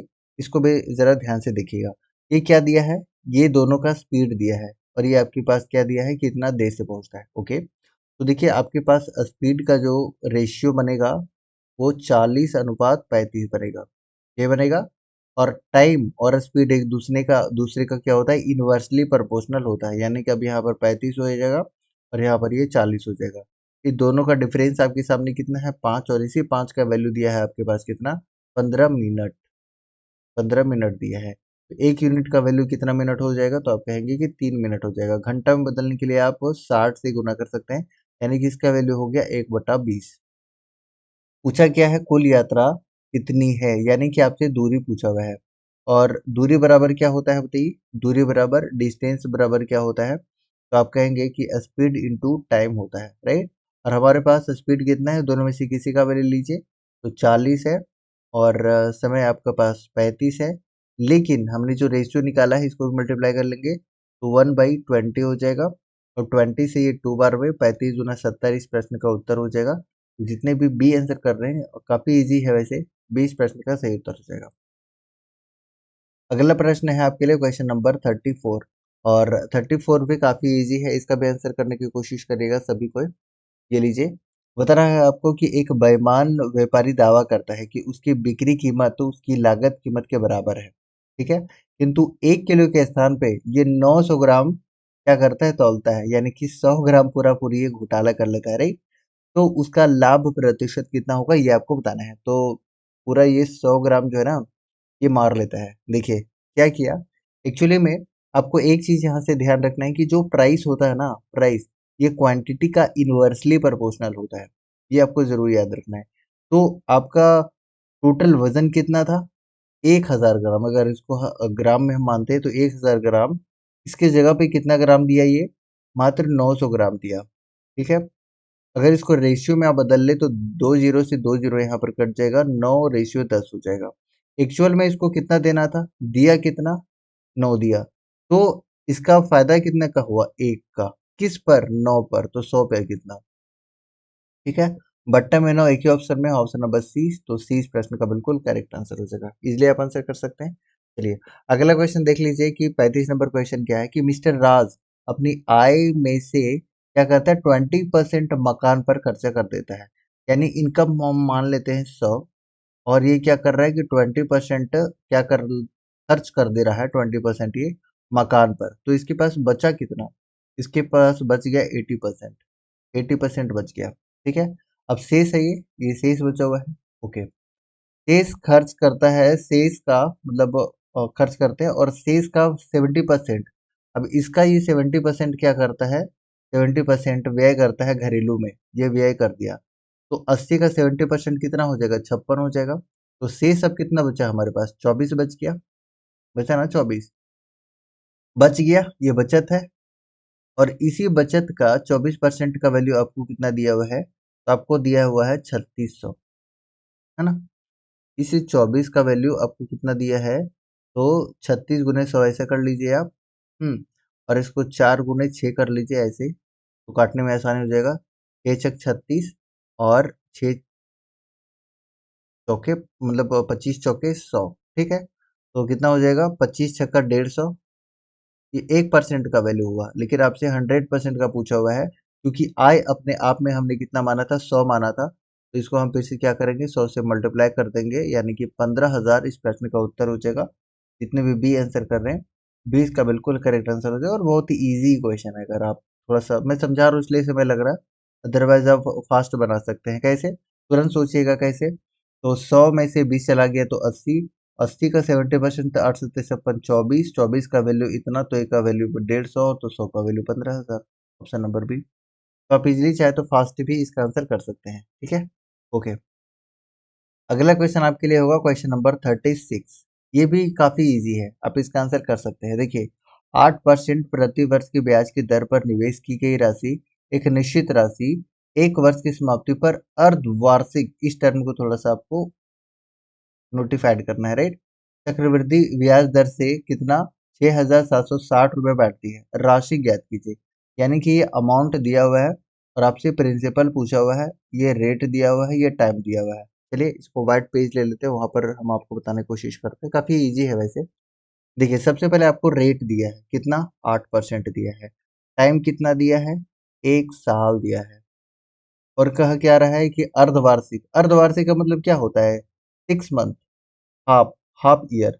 और हाफ ईयर मतलब होता है 6 मंथ। तो 1 साल में कितना 6 मंथ होगा, यानी 6 मंथ 6 मंथ। दो दो टर्म में ये डिवाइड हो जाएगा तो इसका परसेंट भी दो भाग में बढ़ जाएगा, 4-4% हो जाएगा। यानी कि अब जो हमारे पास समय है वो 2 है, और रेट जो हमारे पास है वो कितना है, 4% है। एक बात बताइए, 4% का जो वैल्यू होगा, फ्रैक्शन वैल्यू कितना होगा, 1/25। यानी कि अगर प्रिंसिपल 25 है तो कितना हो जा रहा है, एक बढ़ के ये इंटरेस्ट मानते हैं और ये प्रिंसिपल मानते हैं, आपको पता ही होगा राइट। तो ये हम प्रिंसिपल है और ये हम क्या मान रहे हैं, अमाउंट। ये है प्रिंसिपल, ये है अमाउंट। तो पहला साल के लिए, फिर दूसरा साल के लिए भी 25 से 26, ये कितना हो गया। तो प्रिंसिपल हमारे पास 625 और ये आपका 676। लेकिन अमाउंट आपके पास 676 नहीं दिया है, बल्कि कितना दिया है, ये आपका दिया है 676 में एक और जीरो, यानी ये 10 गुना है। आपसे पूछा हुआ प्रिंसिपल, तो ये भी 10 गुना होगा। 10 गुना कितना हो जाएगा, तो 6250, 625 में एक जीरो लगाएंगे, यानी कि ऑप्शन नंबर 20% का बिल्कुल करेक्ट आंसर हो जाएगा। जितने भी बी आंसर कर रहे हैं 20 का बिल्कुल करेक्ट आंसर है। उतना सोचने का भी जरूरत नहीं था। अगर फास्ट आप सोचना चाहें तो तुरंत सोच सकते थे कि 4% का वैल्यू 25 से 26, फिर 25 से 26, 625, और तुरंत आप यहाँ पर 676 कर लेते, 10 गुना, ये भी 10 गुना, ऑप्शन नंबर बी करके तुरंत निकल लेते। मात्र ये 10 सेकंड का क्वेश्चन था, आप इजिली इसका आंसर कर सकते थे। ओके, अगला क्वेश्चन है 37 नंबर क्वेश्चन। ये आपका एक फॉर्मेट दिया हुआ है और ये पूर्ण वर्ग है। पूर्ण वर्ग है मतलब a प्लस बी के होल स्क्वायर में आप इसको तोड़ सकते हैं, ठीक है। पूर्ण वर्ग में है तो आप इसको तोड़ सकते हैं। तोड़ने की कोशिश करिए, a प्लस बी के होल स्क्वायर में तो क्या होता है, a square minus 2ab plus B square. इसी फॉर्मेट में ये दिया है ना, बिल्कुल दिया है। तो a की जगह पे a स्क्वायर मान लीजिए। अब देखिए फार्मूला में तो 2 आता ही है और a हमें पता है m। अब अब यहाँ पर आपका m के साथ मल्टीप्लाई है 3/2, यानी कि ये टोटल टर्म को 3/2 बनाने के लिए हम यहाँ पर 3 करेंगे और यहाँ पर 4 करेंगे, तभी तो कटेगा ना। दो, 4 कट कट जाएगा, उसके बाद देखिएगा कि 3/2 m बचेगा, यानी कि ये वाला टर्म दोबारा वापस रिपीट हो जाएगा। तो t का वैल्यू ऑटोमेटिक आप क्या खोज सकते हैं कि नहीं, a स्क्वायर की जगह पे ये a आ गया। ये फार्मूला से 2ab, b की जगह पे आपका 3/4 आ गया, है ना। तो 3/4 का आप होल स्क्वायर ले सकते हैं क्योंकि ये स्क्वायर होता है, राइट। ओके, टी का वैल्यू पूछ रहा है, तो अगर आप इसको ये कर ले, स्क्वायर कर ले 3/4 का, तो स्क्वायर कितना हो जाएगा आपके पास, 3 तिया 9/16 इसका वैल्यू हो जाएगा, क्योंकि टी का वैल्यू पूछा हुआ है, इस टर्म का वैल्यू पूछा हुआ है। तो 9/16 यानी कि ऑप्शन नंबर बी आप आंसर कर सकते हैं और 20 प्रश्न का बिल्कुल करेक्ट आंसर हो जाएगा। तो option number B is correct one, ठीक है। ओके, अगले क्वेश्चन की तरफ मूव करते हैं। क्वेश्चन नंबर मेरे ख्याल से अब होगा क्वेश्चन नंबर कितना, 38। 38 का आंसर कीजिए। हाँ, यहाँ भी एक कंसेप्ट आपको मिलने वाला है, तो इसका भी आंसर करने की कोशिश करिएगा जरा। एक 21 मान के लिए निम्नलिखित समीकरण का कोई भी समाधान नहीं है। आपने 10th में बहुत भर भर के इसको पढ़ा होगा कि कोई समाधान नहीं है, अपरिमित रूप से बहुत सारे इसके समाधान है, सोल्यूशन है। एक यूनिक सॉल्यूशन, एक आप बहुत सारा अनलिमिटेड सॉल्यूशन, और एक पैरेलल होता है जिसमें कोई भी सॉल्यूशन नहीं होता है। तो 3 तरह का सॉल्यूशन आपने पढ़ा होगा, 3 तरह का समाधान पढ़ा होगा। इसी कंसेप्ट का हम लोग को यहाँ पर यूज करना है, और ये सीजीएल में भी इस तरह के क्वेश्चन पूछे जाते हैं। तो चलिए एक बार हम डिस्कस कर लेते हैं यहाँ पर कि कौन कौन से वो 3 टर्म्स एंड कंडीशन है। देखिएगा जरा, आपके लिए इंपॉर्टेंट रहेगा, बड़े ध्यान से देखिएगा। हो सकता है आप भूल गए हो तो आपको याद हो जाएगा, और अगर आपको याद है तो बहुत अच्छी बात है। देखिएगा जरा, 3 कौन कौन सा यहाँ पर हल बन जाता है। तो सबसे पहले तो आपको एक याद रखना है कि इक्वेशन क्या होता है गाइस। तो इक्वेशन आप याद रख लीजिए, दो इक्वेशन हमने मान लिया कि x1 a1x उसके बाद b1y प्लस c1 बराबर 0, ये पहला इक्वेशन हो गया। दूसरा इक्वेशन आपके सामने होता है, देखिए दो इक्वेशन आपके सामने दिया भी है, ये देखिए पहला इक्वेशन, ये दूसरा equation. Okay, a2x plus b2y plus c2 equal to 0। अब इसी दो इक्वेशन से हम 3 क्या बनाते हैं, इसका हल बनाते हैं। सोल्यूशन बनाते हैं। पहला क्या होता है, पहला होता है a1/a2 is not equal to b1/b2 और इसका मात्र एक हल होता है। ये आप रिवीजन के तौर पर रख लीजिएगा क्योंकि यहाँ से एक प्रश्न रहता है, राइट। अगर आप गड़बड़ कर रहे हैं या गड़बड़ हो रहा है तो क्यों हो रहा है, क्योंकि ये चीज़ आपको याद नहीं, और याद है तो आप इसको स्किप कर सकते हैं। उसके बाद दूसरा क्या होता है कि a1/a2 equal to b1/b2 equal to c1/c2। क्या हो सकता है बताइए। ये तीनों जो है संपाती हो जाएगा, है ना। और इसका सॉल्यूशन जो आपको मिलेगा वो अनगिनत मिलेगा, बहुत सारे, अपरिमित रूप से बहुत सारे, अनगिनत। ठीक है, अनगिनत हल हो जाएंगे इसके। ओके। और तीसरे नंबर पे जो आपके पास होता है वो होता है a1/a2 equal to b1/b2 is not equal to c1/c2। और इसका कितना होता है, कोई भी हल नहीं होता है, किसी भी तरह का कोई भी हल नहीं होता है। अब देखिए आपको एक चीज और क्या ध्यान रखना है, मे भी आपको थ्योरेटिकल पार्ट में पूछ ले कि अगर एक हल है तो क्यों, अनगिनत हल है तो क्यों, और अगर कोई भी हल नहीं है तो क्यों। देखिए एक हल इसलिए है क्योंकि ग्राफ जो यहाँ पर बनेगा ना, ग्राफ इसका जो बन रहा होगा वो प्रतिच्छेद करेगा एक दूसरे को, ठीक है। और जो अनिश्चित रूप से बहुत सारे अनगिनत बनेंगे वो संपाती होंगे, इस तरीके से एक दूसरे के ऊपर ओवरलैप कर रहा होगा, ठीक है। तो संपाती होंगे तो अनगिनत बनेंगे। और एक आपके सामने हो जाता है क्या, जिसका कोई भी हल नहीं होता है। क्यों नहीं होता है, क्योंकि इसका जो ग्राफ होता है वो पैरेलल होता है। तो पहला का ग्राफ क्या हुआ, पहला का ग्राफ हुआ कि ये प्रतिच्छेद किया, दूसरा का ग्राफ क्या हुआ, संपाती हुआ, और तीसरा का ग्राफ क्या हुआ, पैरेलल हुआ। ये तीन कंसेप्ट आपको याद रखना है, आप इजिली इसका आंसर कर लीजिएगा, ठीक है। अगर आपको याद था तो अब तक आपका आंसर आ चुका होगा। क्या बोला कि कोई भी सोल्यूशन नहीं है, कोई भी सोल्यूशन नहीं है, तो आप इस इक्वेशन को सॉल्व कीजिए, विल गेट आंसर। 9 बाई, देखिए यहाँ पर 7 इक्वल टू 4 बाई क्या के, सॉल्व कर लीजिए तो के इधर आ जाएगा, के सच हो गया 28/9। ऑप्शन नंबर सी इस प्रश्न का उत्तर होगा। जितने भी आप इसको एक बार नोट कर लीजिएगा अगर आप भूल गए हो तो, रिवीजन के तौर पर। ओके, अगले क्वेश्चन की तरफ मूव करते हैं और अगला क्वेश्चन आपके लिए होगा क्वेश्चन नंबर 39 का आंसर कीजिए। और देखिए इसको भी सॉल्व करना पड़ेगा, है ना, थोड़ा सा सॉल्यूशन है जो आपको करना पड़ेगा। तो ये ए का वैल्यू दिया हुआ है, बी का वैल्यू दिया हुआ है और इसका आपसे पूछा हुआ है। तो सबसे पहले तो इसी टर्म को हम लोग सॉल्व कर लेते हैं। ए प्लस ए वन माइनस है ना, ये माइनस है, ओके। ये माइनस है, थोड़ा सा इसको हम चेंज कर लेते हैं, माइनस कर लेते हैं, ओके। तो ये माइनस है, 1/b+1 है। इसको सॉल्व कीजिए तो एलसीएम आपका हो जाएगा b+1।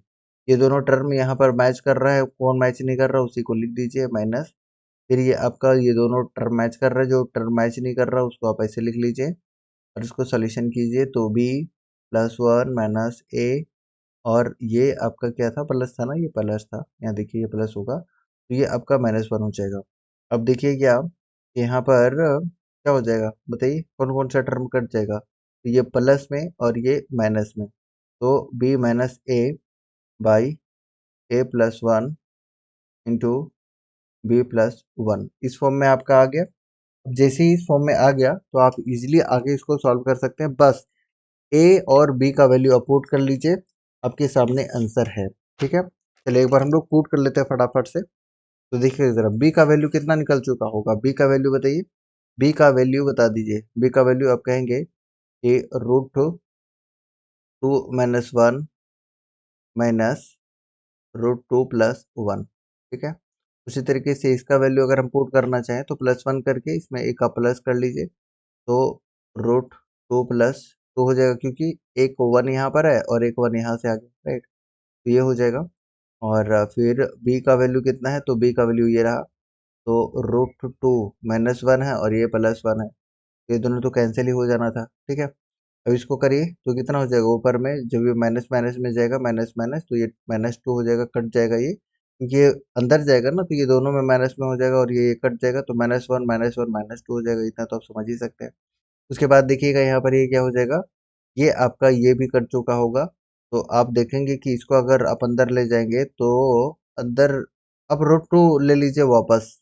चलिए वापस एक बार अंदर ले ही जाइए आप, तो ये क्या हो जाएगा, रूट 2 और रूट 2 कितना हो जाएगा, 2 हो जाएगा, ये 2 हो जाएगा प्लस 2 रूट 2 हो जाएगा। यहाँ से फिर से देखिएगा तो 2 आपको कॉमन आ जाएगा, और 2 कॉमन आ जाएगा तो ऊपर वाला 2 कट जाएगा, यानी कि -1 बाई क्या हो जाएगा बताइए, -1 बाई बताइए कितना हो जाएगा, -1/1 प्लस 2 रूट 2, तो 2 तो कॉमन आ चुका है तो ये रूट 2 हो जाएगा, यही होगा।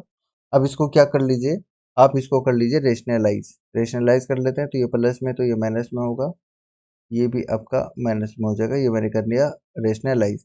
तो ये रेशनलाइज करेंगे तो ये माइनस वाला टर्म ऐसे हो जाएगा, ये प्लस में हो जाएगा, फिर इसको रेशनलाइज करेंगे तो ये कितना हो जाएगा, ये -1 हो जाएगा, और ये देखिए माइनस माइनस कॉमन लेंगे तो आपके सामने क्या निकल के आ जाएगा, 1 - रूट 2, और यही इस प्रश्न का उत्तर हो जाएगा ऑप्शन नंबर सी। तो थोड़ा सा कैलकुलेशन आपको करना पड़ेगा, मैं समझा रहा हूँ इसलिए समय लग रहा है, अगर डायरेक्ट करना होता तो फटाफट से स्पीड में हो चुका होता, राइट। ओके, अब आपके सामने है क्वेश्चन नंबर 40, और 40 भी काफ़ी इजी क्वेश्चन है, तो 40 का आंसर करने की कोशिश करेगा सभी कोई।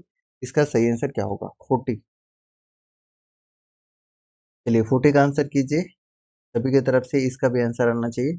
देखिएगा जरा, क्या है कि एक घोड़ा घास के 30 × 30 वर्गाकार क्षेत्र के एक कोने के खंभे में 10 मीटर लंबी रस्सी से बंधा है। क्षेत्र के उस भाग का क्षेत्रफल ज्ञात कीजिए जिसमें घोड़ा घास चर सकता है। पाई का वैल्यू लेना है 3.14, ये पहले ही बोल दिया है, बहुत ईजी है। देखिएगा जरा कैसे करेंगे, तो सबसे पहले एक हम क्या ले लेते हैं, इस तरीके से वर्ग ले लेते हैं, ले लिया हमने वर्ग। अब देखिए क्या, हमने यहाँ पर एक बना दिया क्या, इस तरीके से, है ना, इसको थोड़ा सा बड़ा ले लेते हैं, ये देखिए। अब यहाँ पर ये वाला पार्ट आप जो देख रहे हैं, ये वाला पार्ट, इसको मैं थोड़ा सा ये कर दूं, ये कितना बाई कितना का है इससे हमें कोई मतलब ही नहीं है, ये बिना मतलब का दिया है। ये 10 मीटर है, क्या इसका त्रिज्या, त्रिज्या ये त्रिज्या बन जाएगा ना, यही लंबी रस्सी है, इतना ही एरिया में ये बकरी चल रही है या फिर घोड़ा चल रहा है, ठीक है, ऐसे ही कुछ है। अब देखिए क्या, कि यहाँ पर एक सर्कल बन रहा है, सर्कल, और अगर हम पूरा इस सर्कल को बना चुके होते तो ये क्या होता, पूरा एक सर्कल बनता। लेकिन इस सर्कल में 4 पार्ट है, और 4 पार्ट में सिर्फ हम एक पार्ट का निकाल रहे हैं, तो 1/4, पाई का वैल्यू लेना है 3.14 इंटू 10 × 10, ठीक है। इसको जब आप 4 से काट रहे होंगे तो कितना कटेगा, 7 चौके 28, फिर 7 चौके 28, है ना, 28 चला गया तो आपका कितना बच गया, 3, 34, तो 8 चौके 32, और फिर 5 चौके 20, ठीक है, इतना आ गया। तो दशमलव तो यहाँ होगा नहीं, दशमलव आपका यहाँ पर होगा, और चूंकि 10 से मल्टीप्लाई कर रहे हैं तो 78.5 हो जाएगा, और इसका आंसर हो जाएगा ऑप्शन नंबर ए। और ए जितने भी आप आंसर कर रहे हैं, ए इसका बिल्कुल करेक्ट आंसर हो जाएगा, क्योंकि यहाँ पर दशमलव था ना, तो ये शुरुआत में भाग नहीं जा रहा, तो दशमलव हम शुरुआत में ही देंगे, तो इस हिसाब से आप इजिली इसका आंसर कर सकते हैं ऑप्शन नंबर ए, और ए काफ़ी ईजी है। ये देखिएगा ज़रा, 3 संख्या दी हुई है, ये भी काफ़ी ईजी है, इसमें थोड़ा सा ध्यान दीजिएगा कि ऐसे क्वेश्चन बार-बार पूछे जाते हैं आपसे, और फिर पूछा जाएगा, 3 संख्याओं में से दूसरी संख्या पहली संख्या की दुगनी तथा तीसरी संख्या की 3 गुनी है। चलिए पहले 3 संख्या हम इस तरीके से बना लेते हैं, 1, 2, और ये रहा आपका 3। क्या कह रहा है कि दूसरी संख्या पहली संख्या की दुगनी है तथा तीसरी संख्या की 3 गुनी है। ओके, तीसरी संख्या की 3 गुनी है। ओके, तो ऐसा करते हैं, दूसरी संख्या तीसरी के 3 गुनी है, यानी कि 6 है, और पहली की दुगनी है, तो इसको 3 मान लेते हैं। ऐसा इसलिए मान लिए ताकि एकदम बिल्कुल फॉर्मेट में बैठ जाए, ठीक है। और औसत दिया हुआ है इतना 44, तो हमने बताया था ना कि जितना नंबर रहता है ना, उसका टोटल योग निकालने के लिए हम क्या करते हैं, उतना ही नंबर से गुना करते हैं तो उसका योग पता चल जाता है। तो 6, 3, 9 और 2, 11, 11 का वैल्यू आपको कितना दिया हुआ है, 44 × 3 दिया हुआ है, यानी 1 यूनिट का वैल्यू आपके पास निकल के आ गया 12, क्योंकि ये 4 बार में कट जाएगा ना, और 4 तिया 12 हो जाएगा। अब आपसे क्या पूछा हुआ है कि पहली और तीसरी संख्याओं का अंतर, ये रहा पहली संख्या और ये रहा तीसरी संख्या, तो 2 में से 1 जाएगा तो कितना यूनिट बचा, 1 यूनिट, और 1 यूनिट का वैल्यू कितना हो जाएगा, 12, और 12 इस प्रश्न का उत्तर है ऑप्शन नंबर सी। मैं समझा रहा हूँ इसलिए समय लग रहा है, अदरवाइज समय नहीं लगना है। देखिए इसलिए आप इसको यहाँ पर कर सकते थे, 44 को 3 से कर सकते थे, और यहाँ पर बस रेशियो निकाल लेना था 3, 6, 2, यानी कि 11 का वैल्यू आपके सामने आ गया था 44 गुने 3, 1 का वैल्यू आ गया था 12, और ये दोनों को घटा देते 1, और 1 यूनिट का वैल्यू आपके सामने ऑलरेडी 12 आ चुका है। इसका आंसर हो जाएगा। ठीक है, ये देखिए उससे भी इजी क्वेश्चन है कि 50 संतरों का क्रय मूल्य 40 संतरों के विक्रय मूल्य के बराबर है। सुपर इजी क्वेश्चन है। 50 सीपी का वैल्यू 40 एसपी के बराबर है, 0 0 कट जाएगा, CP by SP equal to 4/5 हो जाएगा। अगर किसी चीज को आप 4 में खरीदते हैं, 5 में बेचते हैं, तो 1 का फायदा हुआ। और हमेशा जो लाभ परसेंट हम निकालते हैं वो सीपी पे कैलकुलेट करते हैं, तो बस 100 से मल्टीप्लाई कर लीजिए, you'll get 25, that is option number D. और डी इस प्रश्न का उत्तर हो जाएगा। Very easy. अगला क्वेश्चन आपके लिए होगा क्वेश्चन नंबर 43, और 43 का आंसर करने की कोशिश करिए, ये भी काफी इजी है।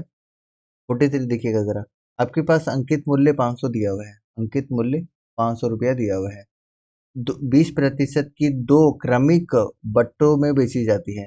तो देखिए 20% का हम डिस्काउंट दे रहे हैं, तो बेच रहे हैं कितना परसेंट में, 80% में, और 80% का फ्रैक्शन वैल्यू होता है 4/5। बस 2 बार आप कर लीजिए, क्योंकि 2 बट्टा दिया है ना, बस आपका ये कट जाएगा 25, तो 25 दूनी 50, और 4 चौके 16 दूनी 32। ऑप्शन नंबर सी इस प्रश्न का उत्तर हो जाएगा। Very easy. ओके, अगला क्वेश्चन देखिए कि किसी समबाहु त्रिभुज का क्षेत्रफल ये दिया हुआ है और उसका परिमाप आपसे पूछा हुआ है। समबाहु का त्रिभुज का क्षेत्रफल कितना होता है, 3/4 a² इक्वल टू दिया हुआ है 400 अंडर रूट थ्री कैंसिल हो जाएगा, और ये वाला जो स्क्वायर है उधर रूट में चला जाएगा, तो 400 इंटू 4, तो 400 का कितना होता है रूट 20, और इसका 2, टोटल कितना हो गया 40। और अगर ये समबाहु त्रिभुज है, ये 40 है, ये 40 है, और ये 40 है, तो परिमाप कितना हो जाएगा, तीनों को जोड़ देंगे 120। इस प्रश्न का उत्तर है ऑप्शन नंबर ए। Very easy. ओके, हाँ 45 नंबर क्वेश्चन जरा देखिएगा जरा एक बार अच्छे से। हमारे सामने एक पहिया दिया हुआ है, इस तरह का वृत्ताकार पहिया होगा, और इसका व्यास आपके पास कितना दिया हुआ है, 3 मीटर आपका व्यास दिया हुआ है, तो त्रिज्या कितना हो जाएगा, 1.5 मीटर हो जाएगा, यानी कि 3/2 मीटर हो जाएगा, 3/2 मीटर हो जाएगा। इतना क्लियर है। ओके, अब एक बार देखिए कि अगर हम यहाँ से चलना शुरू करते हैं और फिर यहीं पर पहुँचते हैं, तो हमें क्या निकालने की जरूरत है, परिधि, यानी कि 2πr, है ना। और एक चक्कर का चलिए सबसे पहले हम वैल्यू निकालते हैं, एक चक्कर का वैल्यू कितना होगा, इतना समझ गए ना। तो चलिए सबसे पहले हम एक चक्कर का वैल्यू निकालते हैं, एक चक्कर में क्या होगा वैल्यू, तो एक चक्कर में वही वैल्यू होगा जो इसका परिधि होगा, 2πr होगा।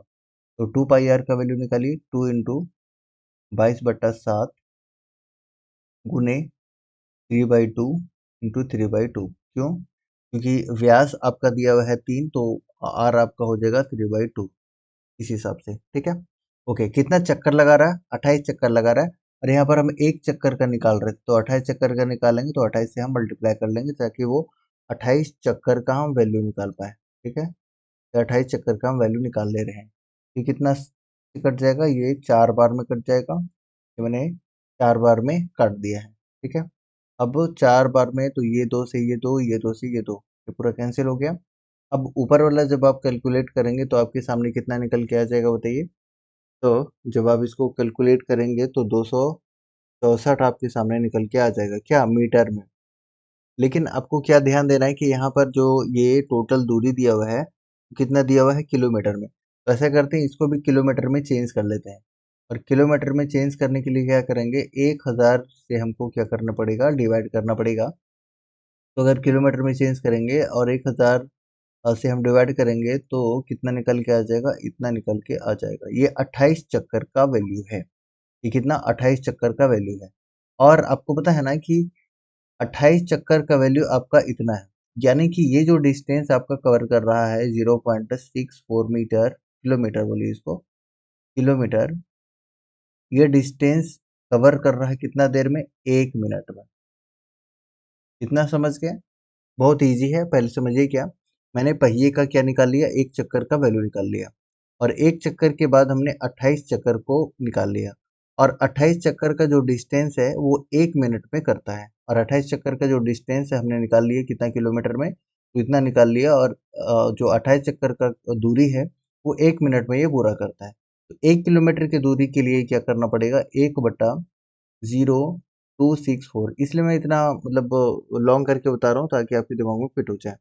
ये 1 किलोमीटर का वैल्यू हो गया, लेकिन हमारे पास टोटल दूरी कितना है, तो आप कहेंगे कि 5.280 है। तो बस इसको आप मल्टीप्लाई कर लेंगे यहाँ पर, 5280 का कोई मतलब है नहीं। यहाँ से ये उड़ाइए, एक बार इसको हम कलर चेंज कर लें ताकि आपको समझ आए। ओके, यहाँ से ये हमने उड़ा दिया, यहाँ पर आ गए 100, यहाँ से ये हमने करके यहाँ पर कर दिया 1000। ठीक है, तो ये 2 जीरो से 2 जीरो कैंसिल हो चुका होगा, और ये देखिए इजीली दिख रहा है कि 2 से कट जाएगा, और 10 दूनी 20 मिनट इस प्रश्न का उत्तर हो जाएगा। तो जितने भी 20 मिनट सोच रहे थे, तो ऑप्शन नंबर 20 का बिल्कुल करेक्ट आंसर हो जाएगा। देखिए जिनको नहीं समझ आया है, इजीली समझिए करना क्या है। सबसे पहले हमने एक चक्कर का वैल्यू निकाल लिया। क्यों निकाला, क्योंकि पहिया जो है वो यहाँ से यहाँ दूरी तय करता है, तो इसका हम परिधि निकाल लिए, 2πr इसका परिधि होता है, जो कि एक चक्कर का वैल्यू होता है। हमारे पास दिया है 28 चक्कर, तो हम पता कर लिए 28 से गुना करने के बाद में कि 28 चक्कर का वैल्यू होगा एग्जैक्टली कितना। तो ये मीटर में है, क्योंकि ये मीटर में दिया है और ये वाला किलोमीटर में दिया है, तो हमने किलोमीटर में चेंज कर लिया 1000 से डिवाइड करके। ठीक है, और ये जो वैल्यू है ये 28 चक्कर का है। तो 1 मिनट में ये 28 चक्कर लगाता है, और 28 चक्कर का वैल्यू ये है, यानी कि 0.264 किलोमीटर ये 1 मिनट में लगाता है। तो 1 किलोमीटर के लिए इतना से डिवाइड कर लेंगे, तो टोटल डिस्टेंस ये दिया है, कैलकुलेट करिए, 20 मिनट आपका आंसर हो जाएगा। ये मैंने आपको समझा दिया है, इजीली समझ आ गया होगा, बहुत ज़्यादा कुछ है नहीं वैसे। ओके, अगले क्वेश्चन की तरफ मूव करते हैं, क्वेश्चन नंबर 46, और ये आपके सामने आ गया रीजनिंग। अब थोड़ा सा अच्छी लेवल का क्वेश्चन है, तो आप आराम से बनाइए और थोड़ा ध्यान से बनाइएगा। ठीक है, ओके, तो चलते हैं, देखते हैं कि क्या क्या कैसे बनाया जा सकता है इजिली इसको।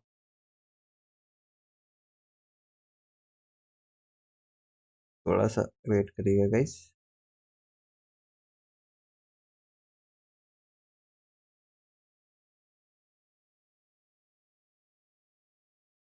देखिए, बहुत इजीली हम इसको बनाने की कोशिश करते हैं। 5 बॉक्स है, A B C D E F, E तक है, एफ तक नहीं है, ए बी सी डी ई तक है। ठीक है, बी ए से 3 गुना भारी है। बी जो है ए से 3 गुना भारी है। जैसे जैसे बोल रहे उस तरह से इक्वेशन बनाते चले जाते हैं। सी ई से 40 किलो भारी है। सी जो है ई से कितना है, 40 किलो भारी है। ओके, डी जो है वो ई से 3.5 गुना भारी है। कितना, 3.5 गुना, किससे, ई से, ई से 3.5 गुना है। ओके, आगे क्या है, सी ए से 5 गुना है। सी ए से 5 गुना है। ओके, ई का वजन 40 किलो है। ई का वजन 40 किलो है। ओके, ई का वजन ये 40 किलो दे दिया है। ई का मुझे पता चल गया। ओके, अब बताइए, जब ई का पता चल गया तो अब डी का निकाल सकते हैं इजीली। पहले तो आप इसका निकाल लीजिए, सी का। क्यों, क्योंकि ई का पता है, तो 40 + 40 आपका हो जाएगा। इस तरीके से सी का आपको पता लग गया कि टोटल 80 हो जाएगा। इतना क्लियर है। ओके, अब जब आपको सी का 80 पता चल गया है ना, तो आप इसको 5 से काट लीजिएगा, तो ए का भी वैल्यू पता चल गया, 16 × 5 = 80। ई का वैल्यू पता चल गया 40। डी का वैल्यू पता चल गया 80। ठीक है, अब बताइए डी का वैल्यू पता कर सकते हैं कि नहीं, बिल्कुल पता कर सकते हैं, क्योंकि ई का वैल्यू कितना है, तो डी इक्वल टू 40 गुने 3.5। अब इसको कर लीजिए 7.5, 7 दूनी 14, 140 हो जाएगा। ठीक है, तो आपका डी का वैल्यू निकल गया 140। अब क्या निकालना है, अब देखिए ए का वैल्यू पता है ना, 16, 16×3 = 48, तो बी का वैल्यू आपके सामने निकल गया 16×3 = 48। आपसे पूछा क्या है, आपसे पूछा है कि कौन सी वस्तु सबसे हल्की और उसका भार कितना है। तो सबसे हल्की कौन सी है बताइए, सबसे हल्की हम तो मुझे देखने में लग रहा है ए, यानी कि 16 kg। इस प्रश्न का उत्तर हो जाएगा ऑप्शन नंबर बी। भी जितने भी आंसर कर रहे हैं, कुछ नहीं करना है इसमें, जैसे जैसे इक्वेशन बनाने के लिए बोल रहा है लगातार बनाते ही चले जाना है, you'll get answer, right. Okay, अगला क्वेश्चन थोड़ा सा इंटरेस्टिंग है, इसमें थोड़ा सा आपको ध्यान देना होगा, तभी ये आंसर बनेगा। देखिएगा जरा, आपके सामने क्या है कि सोमवार से शुक्रवार 5 अलग अलग दिन है, सोमवार से शुक्रवार है। ओके, तो 5 अलग-अलग दिन है, तो पहले हम 5 अलग-अलग दिन बना लेते हैं। तो हमारे पास सोमवार होगा, सोमवार, मंगल, बुध, गुरु और कहाँ तक है? शुक्र तक है। ठीक है। कितने रंग है हमारे पास में? तो लाल, हरा, पीला, बैंगनी और भूरा। टोटल 5 हमारे पास रंग है। कितने रंग है? 5 रंग है। ओके। जैसे जैसे कह रहा है बस वैसे ही करते चले जाना, अपने से कुछ भी दिमाग नहीं लगाना है। ओके, क्या कह रहा है पहला लाइन? देखिए जरा। वह बुधवार को, पहले तो देख लीजिए, इतना तो कुछ नहीं। हाँ, वह बुधवार को लाल रंग के कपड़ा पहनता है। ये रहा बुधवार, और ये बुधवार को कौन सा? लाल रंग का कपड़ा पहनता है। क्लियर है? वह सोमवार या शुक्रवार को हरा और भूरे रंग का कपड़ा नहीं पहनता है। ठीक है। ये कब कब? तो देख लीजिए, एक तो सोमवार है और एक शुक्रवार है। यानी कि ये वाला सोमवार आपका और ये आपका शुक्रवार, इसमें क्या क्या नहीं है इसका? तो ये ना तो हरा पहनता है, ना तो हरा है, हरा से मना कर दिया है, और भूरा से, ये दोनों से मना है। और सेम चीज यहाँ पे मना है, हरा भी मना है और यहाँ पर भूरा भी मना है। दोनों में से कोई भी नहीं पहनता है। ओके। वह पीले रंग के कपड़े पहनने के अगले दिन हरा रंग पहनता है। यानी कि अगर ये पीला पहन रहा है तो अगला दिन क्या करेगा? वो हरा पहनेगा। ठीक है। ओके। ठीक है। वह किस दिन भूरे रंग का कलर पहनेगा? अच्छा, एक बात आप बताइएगा कि हमें पीला और हरा के लिए क्या करना पड़ेगा? पीला और हरा के लिए लगातार आपको दो जगह चाहिए। एक तो ये लगातार दो जगह है, और लगातार ये दो जगह खाली है। ठीक है। अब जरा ध्यान दीजिएगा कि अगर हम इसको बैठाना चाहें डायरेक्ट उठा के, वो बड़े ध्यान से समझिएगा। अगर हम पीला यहाँ बैठा रहे हैं तो यहाँ पर हमको हरा बैठाना पड़ेगा लगातार, क्योंकि पीला के नीचे हरा है और यहाँ पर हरा मना किया हुआ है, मतलब इस जगह पे तो हम नहीं रख सकते हैं। अच्छा, यहाँ पर हरा मना किया है, यहाँ तो नहीं किया है ना, यानी कि हम यहाँ पर पीला रख सकते हैं और नीचे ये इजिली हरा रह जाएगा। रह गया। अब देखिए यहाँ पर हरा, हरा का काम हो गया तो हरा को छोड़ दीजिए। और अब बचा क्या? भूरा। भूरा यहाँ बैठ नहीं सकता है, तो भूरा कहाँ बैठेगा? भूरा यहाँ बैठेगा। बैठेगा? बिल्कुल बैठेगा। भूरा यहाँ बैठ गया। बचा क्या? बचा क्या? तो देख लीजिए कि लाल, हरा, पीला, बैंगनी। बैंगनी यहाँ पर बैठ जाएगा। बैंगनी। ठीक है। पूछा क्या है कि वह भूरे रंग का कपड़ा किस दिन पहनेगा? तो देख लीजिए गुरुवार को। ऑप्शन नंबर डी इसका आंसर हो जाएगा। तो ऐसे ही आपको अटेम्प्ट करना पड़ेगा, इसका कोई शॉर्टकट नहीं है, आपको बैठाना ही पड़ेगा। बैठाइए, उसके बाद ये आंसर आ चुका होगा और ये इजीली आता है। ओके। अगला क्वेश्चन आपके लिए है, और ये भी काफी इजी है, ये तो बन जाएगा। अब बनाने की कोशिश करिएगा। देखिए, सबसे पहले मैंने ऐसा लाइन ले लिया है। ऐसे ही मैं बनाता हूँ ताकि आपसे भी इजीली बने, और ये बहुत ही आसानी से बनता है। देखिएगा जरा। रमेश कादिर से लंबा है। ठीक है। ये मैंने ले लिया, रमेश कादिर से लंबा है। कादिर से लंबा है, लेकिन सौरभ से छोटा है। कौन? रमेश। तो हम यहाँ पर सौरभ बना लिए, रमेश सौरभ से छोटा है। ओके। प्रकाश सबसे छोटा है। ये लीजिए, प्रकाश हमने ले लिया और ये सबसे छोटा है। तार्किक सौरभ से लंबा है। ये सौरभ है और ये तार्किक है, तो ये इससे भी लंबा है। तो सबसे लंबा कौन है? तो देखिए, तारिक है। तारिक इसका आंसर हो जाएगा ऑप्शन नंबर ए। इसमें तो कुछ था ही नहीं। राइट। ओके। अगला क्वेश्चन है आपके लिए, क्वेश्चन नंबर 49। और 49 थोड़ा बड़े ही आराम से बनाने की आवश्यकता है, ये भी कुछ है नहीं वैसे। तो देखिएगा कि 5 लोहे की गेंद P Q R S T में, क्यू का, चलिए जैसे जैसे बोलता जाता है वैसे वैसे हम लोग करते चले जाते हैं। थोड़ा सा वेट कीजिए। हाँ, वेट वेट। ओके।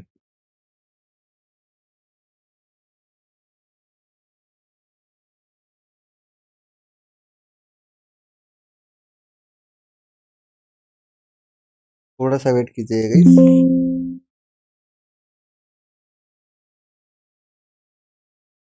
तो कितना मेरा क्वेश्चन नंबर था? क्वेश्चन नंबर था आपका 48।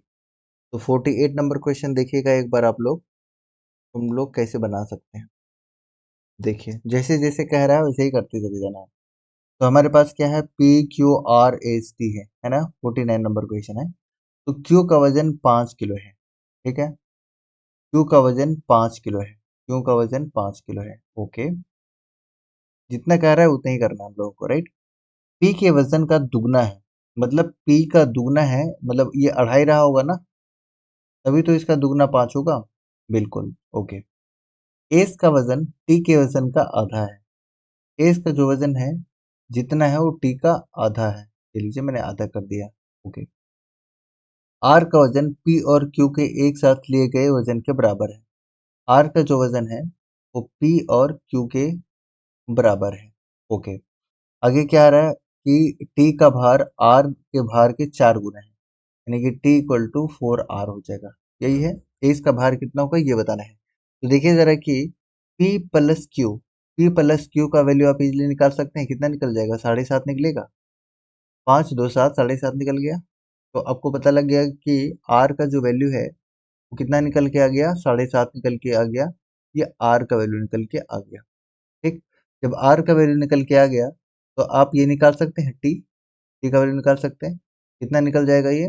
तो 4 गुने 4.5। अगर कुछ भी पूछा होता तो सबका आप निकाल लेते। ठीक है। तो ये 15 दूनी 30 निकल के आ जाएगा। वैसे आपसे एज का पूछा था, तो एज का पूछा हुआ तो एज का निकाल लीजिए। एज इक्वल टू कितना हो जाएगा बताइए? तो टी बाई टू, और टी का वैल्यू हमने 30 निकाला था, 2 से डिवाइड करेंगे, यू विल गेट 15। 15 इस प्रश्न का उत्तर हो जाएगा ऑप्शन नंबर सी। ठीक है, वेरी इजी, और आप इसका आंसर कर सकते थे। राइट। ओके। अगले प्रश्न की तरफ मूव करते हैं, और इसमें थोड़ा सा आपको समय देना पड़ेगा, तभी आप इसका आंसर कर सकते हैं। Okay okay. चलिए एक एक करके हम लोग इसको बनाते हैं। थोड़ा सा लगेगा इसमें समय, लेकिन क्या है, बनाना ही होगा। और ऐसे क्वेश्चन रहते ही हैं, और आपको अगर आप बनाते हैं तो यहीं पर आपका सिलेक्शन हो जाता है। तो चलिए देखते हैं। आपके सामने दे क्या है कि बैंकिंग प्रणाली 1, गुणवत्ता मंडल 2, कार्यमंडल 3, निर्णय लेना 4, करंट अफेयर 5, और व्यक्तित्व विकास 6। 6 व्याख्यान है। ठीक है। जो कि कितना, तो सोमवार से रविवार तक एक एक करके क्या करना है, विवरण दिया हुआ है, और उसको बैठाना है कि कौन सा व्याख्यान किस दिन होगा, क्या होगा, नहीं होगा, ये बताना है। ठीक। तो चलिए सबसे पहले हम तो दिन लिख लेते हैं, है ना, और आप भी ऐसे ही करते होंगे। सोमवार, मंगल,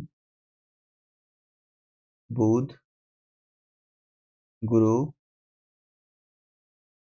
शुक्र, शनि, और ये रहा रवि। चलिए जैसे जैसे ये बोलता जाएगा वैसे वैसे हम करते चले जाएंगे। निर्णय लेने के तुरंत बाद प्रेरणा का आयोजन किया जाना है।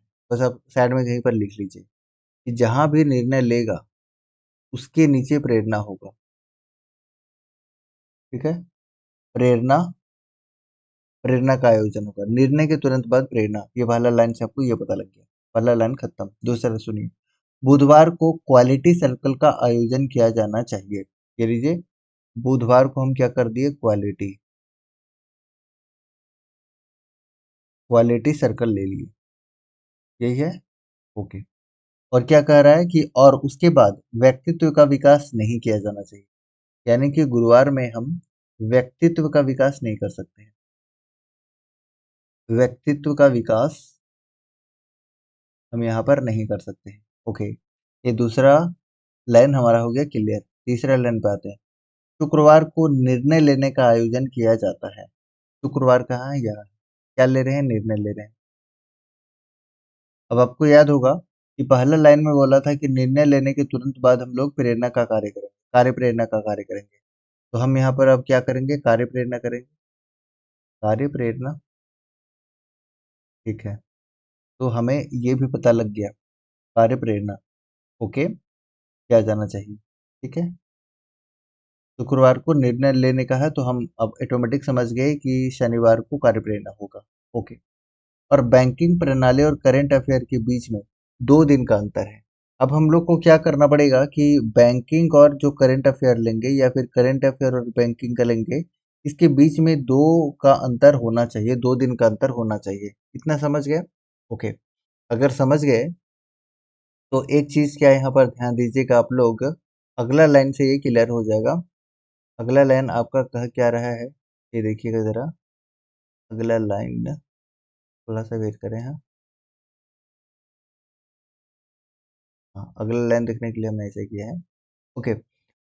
एक दिन, एक दिन एक भी व्याख्यान नहीं है, पर शनिवार को वो दिन नहीं है, यानी कि शनिवार को व्याख्यान होगा और ये हुआ भी।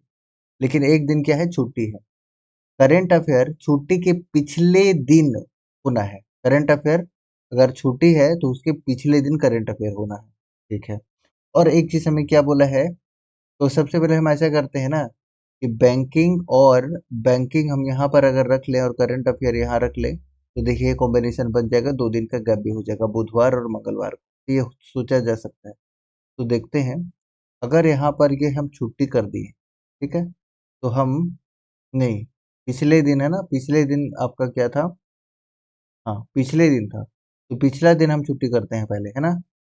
हम मंगल को कर दिए छुट्टी, मंगल को छुट्टी कर दिए तो सोमवार को क्या हो जाएगा, करेंट अफेयर। और आपका देखिए यहाँ पर क्या, कि आपको यहाँ पर बोला हुआ है, क्या बोला हुआ है कि बैंकिंग और करंट अफेयर के बीच में 3 दिन है। तो अगर यहाँ पर आपका क्या है, एक तो मैं पेज ले लेता हूँ यहाँ पर ताकि आपको अच्छे से समझ आने लग जाए।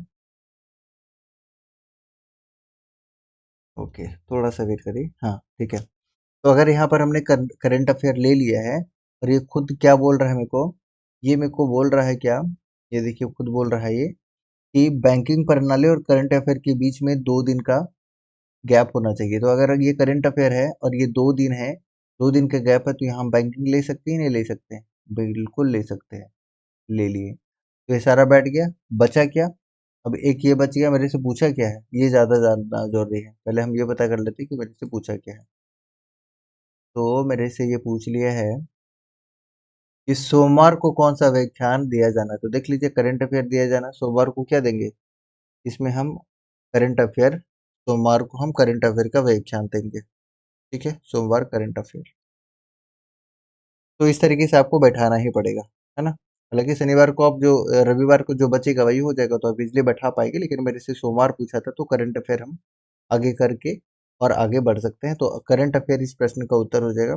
जितने भी आप करंट अफेयर आंसर कर रहे हैं, ऑप्शन नंबर 20 प्रश्न का उत्तर हो जाएगा 50 का। अब आपको बनाना पड़ेगा, इसमें थोड़ा सा समय देना ही पड़ता है, मैं समझा रहा हूँ इसलिए ज़्यादा समय लग रहा है। अब बनाएंगे तो हो सकता है कि मैक्सिमम 1 से 1.5 मिनट लगे, अगर थोड़ा स्लो भी है तो भी 2 मिनट हार्डली लगेगा, बन जाएगा ये। ठीक है, ओके। अब देखिएगा 51 नंबर क्वेश्चन, 51 नंबर क्वेश्चन काफी इजी है ये।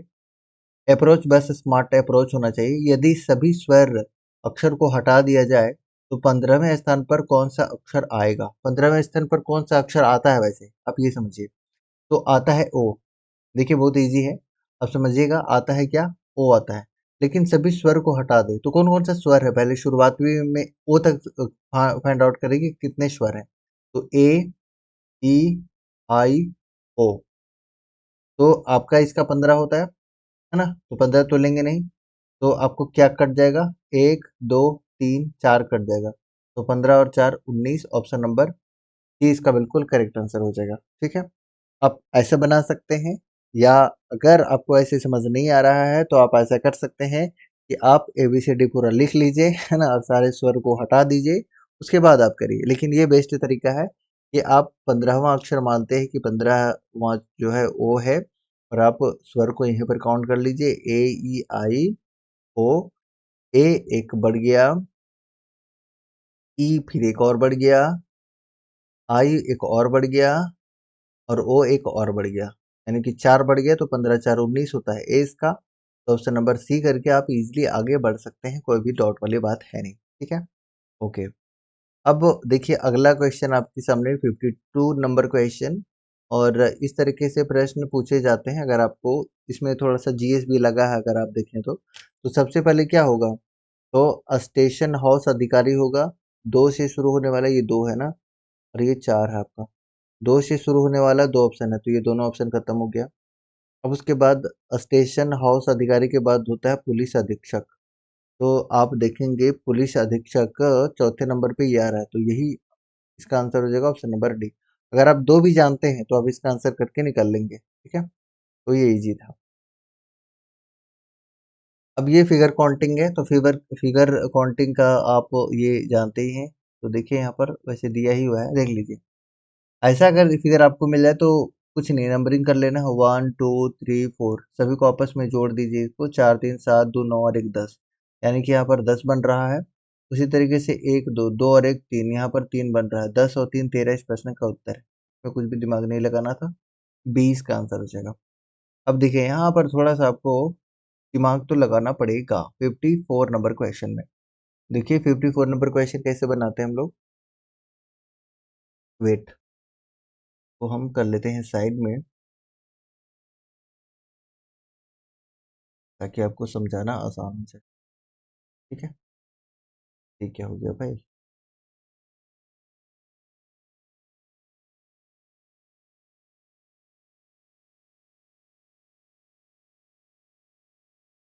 देखिए ज़रा। सबसे पहले ये इस इक्वेशन पे आप ध्यान दीजिए। बहुत आसान तरीका मैं बता रहा हूँ और आप ऐसे कभी भी गलत नहीं करेंगे। आपको सबसे पहले इस पे ध्यान देना है, इस लाइन पे। जी हैच, हैच का मतलब क्या है? ए बी का पिता है। तो जी पिता है एम का। ठीक है? जी पिता है एम का। बस ऐसे ही आपको बैठाते जाना है। बहुत आसान है। आप बस साइन को देखेंगे और साइन को देखते जाएंगे और आपका आंसर लगातार आता चला जाएगा। ठीक है? चलिए, अब देखिए, जी क्या है? जी है पिता, यानी ए बी का पिता है तो जी पिता हो जाएगा। बनाते जाइए। जी पिता है एम का। ठीक, एम पिता है टी का। एम पिता है टी का। ठीक है, ये परसेंट है। अब देखिए परसेंटेज में क्या है? माँ। तो टी जो है वो माँ है एस का। टी जो है वो माँ है एस का। एस क्या है? एस बहन है। एस बहन है एच का। एस बहन है एच का। ओके, फिर एच। एच पुत्र है आर का। एच पुत्र है आर का। ठीक है, पुत्र है, ये जब माँ है तो ये पिता रहे होंगे, यानी दोनों हस्बैंड वाइफ हो गए। ओके, अब आर का डब्ल्यू के साथ देखिए तो फिर क्या बनेगा? आर जो है वो पुत्र है डब्ल्यू का। आर पुत्र है डब्ल्यू का। डब्ल्यू एट द रेट का मतलब क्या है? देखिए यहाँ पर बहन है, तो फिर से ये डब्ल्यू बहन हो जाएगी यू की। ठीक है, तो जी टी का दादा है। देखिए यहाँ पर टी, ये थर्ड जनरेशन में दादा हो सकता है, ये तो बिल्कुल है। कौन सा कथन सही नहीं है ये बताना था आपको। एच डब्ल्यू की दादी है। एच यहाँ पर है, डब्ल्यू यहाँ पर है। दादी हो सकती है क्या? नीचे डॉन वाले सीरीज में कभी भी ये दादी नहीं हो सकती है, तो ऑप्शन नंबर बी ही जो है गलत है। तो ऑप्शन नंबर बी इसका बिल्कुल करेक्ट आंसर हो जाएगा। वैसे आर आगे भी चेक कर सकते हैं आप। आर टी का पति है, देखिए पति है, ये पति है, ये पति पत्नी है। एम एस का नाना है। देखिए एम आपका, ये देखिए एस थर्ड जनरेशन में जा रहा है तो नाना हो सकता है, और ये माँ के पिताजी हैं तो नाना हो सकता है। ये भी सही है, ये भी सही है। तो बी आपका गलत है। तो इसी तरीके से बनाइएगा, इजीली बन जाएगा। ठीक है, ओके। तो ये तो इजी था। अगला क्वेश्चन आपके लिए होगा क्वेश्चन नंबर 55। कुछ अपार्टमेंट बंगले हैं। तो कुछ अपार्टमेंट क्या है? बंगले हैं। कुछ बंगले फ्लैट हैं। कुछ बंगले फ्लैट है। अब देखते हैं इसका निष्कर्ष क्या है। कुछ अपार्टमेंट फ्लैट है। ये रहा अपार्टमेंट, ये रहा फ्लैट। कोई रिलेशन है? कोई रिलेशन नहीं है, ये गलत होगा, तो पहला गलत हो गया। कुछ फ्लैट बंगले हैं, ये रहा फ्लैट, ये रहा बंगला, तो बिल्कुल है, ये वाला पोर्शन है। तो ऑप्शन नंबर 2 बिल्कुल सही है। तो ऑप्शन नंबर क्या हो जाएगा? डी हो जाएगा। केवल दो अनुसरण करता है, यानी कि ओनली टू फॉलोज। तो ऑप्शन नंबर क्या हो जाएगा? डी इसका सही आंसर हो जाएगा। तो ये भी इजी था और बहुत बार बना चुके होंगे आप, तो आपको ये पता ही है। चलिए 56 नंबर पे कुछ नहीं करना है, ये मिरर इमेज है। तो ये इस तरीके से स्टार्ट होगा, इस तरीके से बनेगा और ये उल्टा चला जाएगा। ये तो सब में लगभग दिख रहा है। और आप ये वाला इसके सामने है तो ये वाला इसके सामने आएगा, ये वाला इसके सामने ऐसे आएगा। ठीक है, ये इस तरीके से बनेगा। ये वाला एरो है ऐसे, ऐसे, तो ये वाला एरो यहाँ पर इसके सामने हो जाएगा ऐसे और ऐसे। कौन सा ऑप्शन में ये वाला दिखा? Option number B. 20 प्रश्न का उत्तर हो जाएगा। वेरी इजी, इसमें कुछ दिमाग लगाना ही नहीं था। 57 देखिएगा ज़रा, ये भी काफ़ी इजी है। ये देखिए यहाँ पर ये रोटेट कर रहा है। ये देखिए 45 है, फिर ये 45 है। उसी तरीके से ये रोटेट कर रहा है कैसे? तो देखिए ये पहले सीधा था, फिर 45, फिर 45, फिर 45, तो अगला 45। तो ये तो खैर बना हुआ है। तो उसी तरीके से देखिए इसमें क्या है, ये आपका ऐसे है, थोड़ा सा मूव किया 45 और फिर से 45 मूव करेगा तो नीचे आ जाएगा ऑप्शन नंबर डी। तो आप इसका इजीली आंसर कर पाएंगे, कुछ है नहीं। रीजनिंग ये वाला आसान है। ये देखिए, अब देखिए क्या, थोड़ा सा ध्यान दीजिएगा कि ये 13 का मल्टीपल है, ये भी 13 का मल्टीपल है। क्या किया होगा ये, इसको 13 बनाने के लिए हमने किया होगा 52 को 4 से गुना, आ गया होगा 13, और इस 13 को हमने 7 से कर दिया मल्टीप्लाई, तो आ गया कितना, 91। उसी तरीके से इसको भी कर लीजिए कि 72 है, 72 को जिस तरीके से 52 को हमने 4 से डिवाइड किया, इसको भी 4 से डिवाइड कर लेते हैं। आपके सामने आ गया 18, और फिर 18 को, जैसे 13 को 7 से गुना किया था ना, इसको भी 7 से गुना कर देंगे, 126। ऑप्शन नंबर 20 का बिल्कुल करेक्ट आंसर हो जाएगा। इजी है, कर सकते। 59 का आंसर कीजिए। देखिए कि उस विकल्प का चयन कीजिए जो तीसरे पद से उसी प्रकार संबंधित है जैसे दूसरा पहले से संबंधित है। तो एफ से जी एक बढ़ रहा है, तो ये वाला तो नहीं होगा क्योंकि डी वाला होगा। दूसरा देखिए, आर से एस हो रहा है, एक बढ़ रहा है, एल से एम होगा, तो एम वाला ही होगा, तो ये होना नहीं है। D D M M N N, चौथा नंबर वाला चेक करिए, 1 2 3 4 1 2 3 4, यानी कि ये क्या हुआ है, एन से ओ गया है, एन से ओ गया है, तो एस से क्या जाएगा, टी जाएगा, आर वाला नहीं होगा। ऑप्शन नंबर ए इस प्रश्न का उत्तर हो गया। तो ये इजी है, आप भी कर सकते हैं। हालांकि अब देखिए यहाँ पर क्या है कि आपके सामने ये दिया है रीड के लिए, ये वाला कोड दिया है ना, रीड द कोड के लिए, डिकोड द कोड के लिए ये वाला दिया है, और उसके बाद कोड इज इजी के लिए ये दिया है, और मेक वन कोड आपसे पूछा हुआ है। तो देखिए कोड आपको यहाँ पर तीनों में मिल गया, यहाँ भी कोड है, यहाँ भी कोड है, और यहाँ भी कोड है। इस नंबर में यहाँ भी 3 है, यहाँ भी 3 है, और यहाँ भी 3 है। ठीक है, मैक कहीं पर है नहीं, वन कहीं पर है नहीं, जो भी क्लू देगा वो कोड देगा, और कोड का 3 है, तो जिसमें 3 होगा वही इसका आंसर हो जाएगा। थोड़ा सा अगर स्मार्ट अप्रोच लगाए तो जल्दी बन जाएगा ये। ठीक है, और 23 प्रश्न का उत्तर हो गया। ठीक है, तो इस तरीके से हम लोग रीजनिंग भी कंप्लीट कर चुके हैं। शायद कुछ और क्वेश्चन है क्या, नहीं। 60 के बाद अब 61 है, देखिएगा जरा, हालांकि कोई यहाँ सेंटेंस देना चाहिए था मेरे ख्याल से। Identify the segment in the sentence which contains the grammatical error. यहाँ पर एक सेंटेंस देना चाहिए था, लेकिन ठीक है, सेंटेंस नहीं है, मिसिंग है ये। देख लीजिए एक बार कि ऑन द मून होगा या ऑन अ मून होगा। देखिए मेरे से सही निकल गया, तो यही इसका आंसर हो जाएगा। वैसे ऑन द मून होता है ना, ऑन द मून होता है। क्यों होता है, द क्यों लगता है बताइए, द क्यों लगता है, क्योंकि मून जो है ना, मून के पहले हमेशा द लगता है। क्यों लगता है, क्योंकि जितने भी खगोलीय पिंड है, जितने भी खगोलीय पिंड है, उसके पहले हम लोग आर्टिकल के रूप में द का यूज करते हैं, ए का यूज नहीं करते हैं, इसलिए इसका आंसर ए होगा। और ऑलमोस्ट सभी लोग इसका आंसर कर रहे होंगे और कर दिए होंगे, और किया जा सकता है। Identify the segment in the sentence which contains the grammatical error. The priest request all the wealthy men to donate money for building a new temple. अब इसका आप इजिली आंसर कर सकते हैं कैसे। देखिए एक चीज क्या ध्यान दीजिए कि द प्रीस्ट सिंगुलर है या प्लूरल है, तो आप कहेंगे ये सिंगुलर है ना, सिंगुलर। और सिंगुलर सब्जेक्ट के साथ हमेशा जो है सिंगुलर वर्ब लगता है, सिंगुलर वर्ब।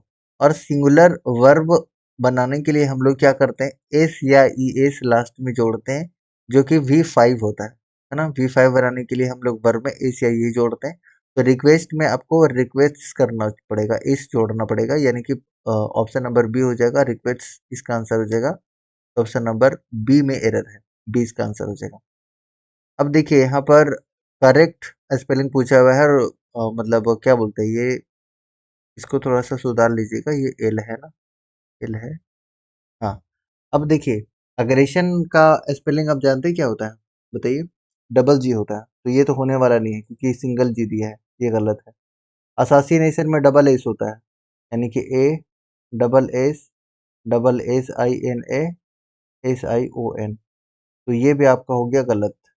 अपीयरेंस में आपने ध्यान दिया होगा कि A double P A R A N T E होता है, ए होता है ना कि ई, तो ये भी गलत हो गया। और देखिए assimilate, L A T E, ये बिल्कुल करेक्ट। ऑप्शन नंबर डी हो जाएगा, बस थोड़ा सा सुधार लीजिएगा, ये आई जैसा दिख रहा है, एक्चुअली में ये एल है ना। तो इसका डी आंसर हो जाएगा, और जितने भी डी आंसर कर रहे हैं डी इसका बिल्कुल करेक्ट आंसर हो जाएगा, राइट। अगला प्रश्न है आपके लिए, क्वेश्चन नंबर 64। 64 का आंसर कीजिए कि select the most appropriate word to fill in the blanks and make a meaningful sentence. The two friends were too dot dot to admit that they were wrong. क्या हो सकता है बताइए? Satisfied हो सकता है ये जब दो लोग में से कोई गलत हो इस तरीके से। यहाँ पर जिद्दी का सेंस आ रहा है। देखिए बैठा के, the two friends were too stubborn. Stubborn मतलब होता है जिद्दी, ढीठ एकदम बिल्कुल सा। To admit that they were wrong, है ना? वो बोल रहा है तुम गलत हो, ये बोल रहा है वो गलत हो, बिल्कुल। तो स्टोबर्न बिल्कुल जिद्दी हो गए, अड़ गए, तो स्टोबर्न बिल्कुल यहाँ पर पीठ बैठ रहा है, तो ऑप्शन नंबर बी आप आंसर कर सकते हैं। अगला क्वेश्चन है कि identify the segment in the sentence which contains the grammatical error. उसमें भी सेम वही करना है। रीता वॉज अ मॉडल, तो he she would starve herself to maintain their body। अब देखिए, रीता के लिए कभी भी देयर आ सकता है क्या? रीता के लिए हमेशा हर आएगा, है ना? सिंगल है ना, और गर्ल है, तो इसके हिसाब से रीता की जगह पे मेरे ख्याल से यहाँ पे हर होना चाहिए, ना कि देयर। तो यहीं पर एरर है, ऑप्शन नंबर बी मार्क करके आगे बढ़ सकते हैं। अगला क्वेश्चन है, अफ्लुएंस का एंटोनिम क्या होगा? देखिए इसको पकड़ने का अगर आपको नहीं भी पता है ना, तो इजीली आप आंसर कर पाएंगे। कैसे? देखिएगा, ये प्रोस्पेरिटी होगा एक्चुअली। प्रोस्पेरिटी, ये प्रोस्पेरिटी है। Prosperity, luxury, richness. Richness, luxury, ये दोनों एक जैसा वर्ड मिल गया। हो सकता है इसका आंसर आपको मतलब प्रोस्पेरिटी का मतलब ना भी पता हो, वैसे पता है सभी को। तो ये एक जैसे वर्ड लग रहे हैं। अमीरी, अमीरी का सेंस दे रहा है ये, लेकिन पॉवर्टी, गरीबी का सेंस दे रहा है। ये बिल्कुल अलग दूर से ही दिख रहा है, तो ऑप्शन नंबर सी इसका आंसर हो जाएगा। ठीक है, ओके। नेक्स्ट आपके सामने है कि select the most appropriate meaning of the given items, get a food in the door. Question number 67 का आपको आंसर करना है, और इसका आंसर कीजिएगा। पहले तो बताइए इसका आंसर क्या होता है? काम करने का एक और मौका मिलना, ये इसका अर्थ होता है। अब बताइए, आप समझ गए होंगे।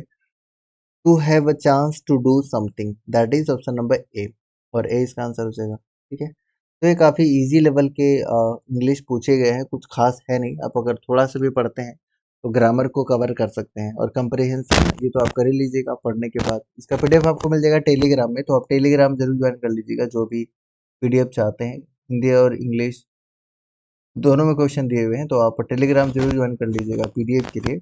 और लिंक इसका डिस्क्रिप्शन बॉक्स में, या फिर हैप्पी स्टडी जोन भी सर्च करेगा तो आपको 8,000 8,500 के आसपास एक कुछ सब्सक्राइबर्स है, तो आप वहाँ भी ज्वाइन कर सकते हैं। बहुत सारे पीडीएफ्स हैं एग्जाम रिलेटेड, तो वो भी आप कर सकते हैं। ओके, नेक्स्ट आपके सामने क्वेश्चन नंबर 68। आंसर कीजिएगा कि select the most appropriate option to fill in the blanks and make grammatical sentence, grammatically correct sentence. A bystander is somebody who looks dot dot other people's children। तो देखिए यहाँ पर क्या होता है बताइए, इसका आंसर क्या हो जाएगा? पहले तो आंसर कर दीजिएगा। बेबी सीटर मतलब होता है क्या है बताइए? जो बच्चों की देखभाल करता है उसको हम बोलते हैं बेबी सीटर। अब देखिए, लुक्स आफ्टर एक फ्रेजल वर्ब होता है ना, आपने नाम सुना होगा, देखभाल करना। तो लुक्स आफ्टर, तो आप आफ्टर बिल्कुल फिट बैठ रहा है, तो आप ऑप्शन नंबर डी आंसर कर सकते हैं। अगला क्वेश्चन आपके लिए question number 69। Select the most appropriate word for given group of words. A person who rides on a horse races specially as a profession. बताइए इसका आंसर क्या होगा? एक पर्सन है जो हॉर्स राइड कर रहा है स्पेशली प्रोफेशन में, तो इसको जॉकी बोला जाता है, तो ऑप्शन नंबर ए इसका आंसर हो जाएगा। अगला है कि select the most appropriate option to substitute the underline segment. If there is no error, need to substitute it, select the no improvement। तो आप बताइए, स्माइल ऑन होगा, स्माइल क्या होगा बताइए, इसका आंसर करें। क्वेश्चन नंबर 69 का आंसर आपको करना है। स्माइल डेट हो जाएगा, बिल्कुल ऑप्शन नंबर बी। जितने भी कर रहे हैं बी इसका सही आंसर हो जाएगा। The children smiled at her mother, option number B. अगला क्वेश्चन होगा क्वेश्चन नंबर 71। 71 का आंसर कीजिए कि select the most appropriate option to fill in the blanks. इसमें भी आपको क्या करना है, ग्रामेटिकली करेक्ट सेंटेंस बताना है। देखिए यहाँ पर the car park was they के ये क्लियर कर दिया कि हम लेंगे क्या, पास्ट टेंस का कोई हम हेल्पिंग वर्ब ले रहे होंगे। तो ये प्रेजेंट वाला खत्म, ये भी प्रेजेंट खत्म, ये वाला प्रेजेंट खत्म, ऑप्शन नंबर बी। अब अगर थोड़ा सा भी आपका अवेयरनेस है तो आप इजिली आंसर कर लीजिएगा। क्योंकि यहाँ पास्ट से शुरुआत हुआ तो यहाँ भी ये पास्ट आएगा, तो वी हैड आएगा, तो ऑप्शन नंबर बी इसका आंसर हो जाएगा। अगला क्वेश्चन है, इसमें क्या बताना है कि मीनिंगफुल सेंटेंस बनाने के लिए कौन से अप्रोप्रिएट इसमें वर्ड हम यूज करेंगे, वो आपको बताना है। The children dot dot over the properties of their father, property of their father, वो तो आंसर क्या होगा? क्वारल हो जाएगा, झगड़ रहे हैं वो लोग, तो ऑप्शन नंबर ए हो जाएगा। ये इजी था, आप आंसर कर सकते थे। 73 का आंसर है, इसका आंसर कीजिए। इसमें ग्रामेटिकल एरर बताना है। Each of these players have been warned not to repeat the silly mistakes. अब देखिए क्या, each of these players, each of जो है ना, ईच ऑफ ये सिंगुलर है, और ऑफ के बाद यहाँ पर हमेशा प्लूरल लगता है। लेकिन ये जो सेंस देता है ना, ईच ऑफ के अनुसार यहाँ पर हम क्या करते हैं, हेल्पिंग वर्ब का यूज करते हैं।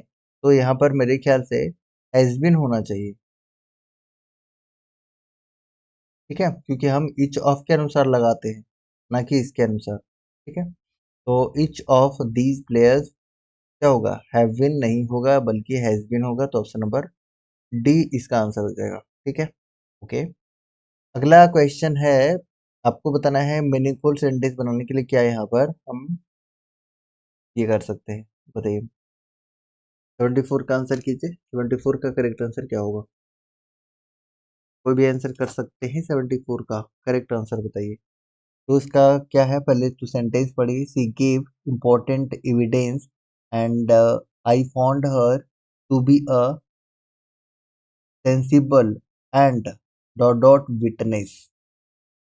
बताइए, एक तो आपका क्या चाहिए, सेंसिबल, और जो कि अच्छा क्रेडिट वाला हो, क्रेडिटेबल, ऑप्शन नंबर ए की तरफ आप जा सकते हैं, बिल्कुल फिट बैठ रहा है विटनेस के हिसाब से, जिस पे आपको ट्रस्ट है, क्रेडिट है, विश्वास है। ऑप्शन नंबर ए इसका बिल्कुल करेक्ट आंसर हो जाएगा, ए इसका सही आंसर है। अगला है कि इसमें क्या करना है, एडेम्स बताना है कि बाय एंड लार्ज इसका मतलब क्या होता है। पहले तो ये आप जानिए कि बाय एंड लार्ज का मतलब क्या होता है। यूजुअली होता है, इसका मतलब सामान्यता होता है। तो उसका उसके हिसाब से कौन सा वर्ड मिल रहा है यहाँ पर, इन जनरल मिल रहा है, तो यूजुअली इन जनरल की तरफ आप जा सकते हैं, और सी इसका बिल्कुल करेक्ट आंसर हो जाएगा, ठीक है। ओके, आगे और भी क्वेश्चन है जो कि मेरे ख्याल से कंप्रीहेंशन है, और ये कंप्रीहेंशन पढ़ के आप आंसर खुद करेंगे, या आपका होमवर्क रहेगा एक तरीके से, और आप इस तरीके से 80 क्वेश्चन कर लीजिएगा, और इसका आंसर के साथ मैं ये पीडीएफ आपको टेलीग्राम में डाल दूंगा, जहां से आप ये कर सकते हैं। इसमें 50 में थोड़ा सा एरर है, तो इसको काट के आप बी बी कर लीजिएगा, राइट। बी वाला ऑप्शन इसका सही है, डी यहाँ पर गलत आंसर दिया है, तो ये आप यहाँ पर देख लीजिएगा, ठीक है। ओके, हालांकि मैं थोड़ा सा चेंज करके और टेलीग्राम में डाल दूंगा। तो ये 5 क्वेश्चन आपको बनाना है, कंप्रीहेंशन से आप बना पाएंगे, बस पढ़ना और इसका आंसर करना है, राइट। तो ये सेशन आपको कैसा लगा ज़रूर बताइएगा, और भी हम जो हाई कोर्ट से रिलेटेड प्रीवियस ईयर में क्वेश्चन पूछ चुका है, वो हम लोग ज़रूर करेंगे गाइस। और सेशन कैसा लगा, एक्सप्लेनेशन कैसा लगा, सोल्यूशन कैसा लगा, ज़रूर एक बार कमेंट करके बताइएगा। मिलते हैं नेक्स्ट क्लास में, नेक्स्ट कोई नए टॉपिक और नए प्रीवियस ईयर पेपर के साथ में। तब तक के लिए जय हिंद।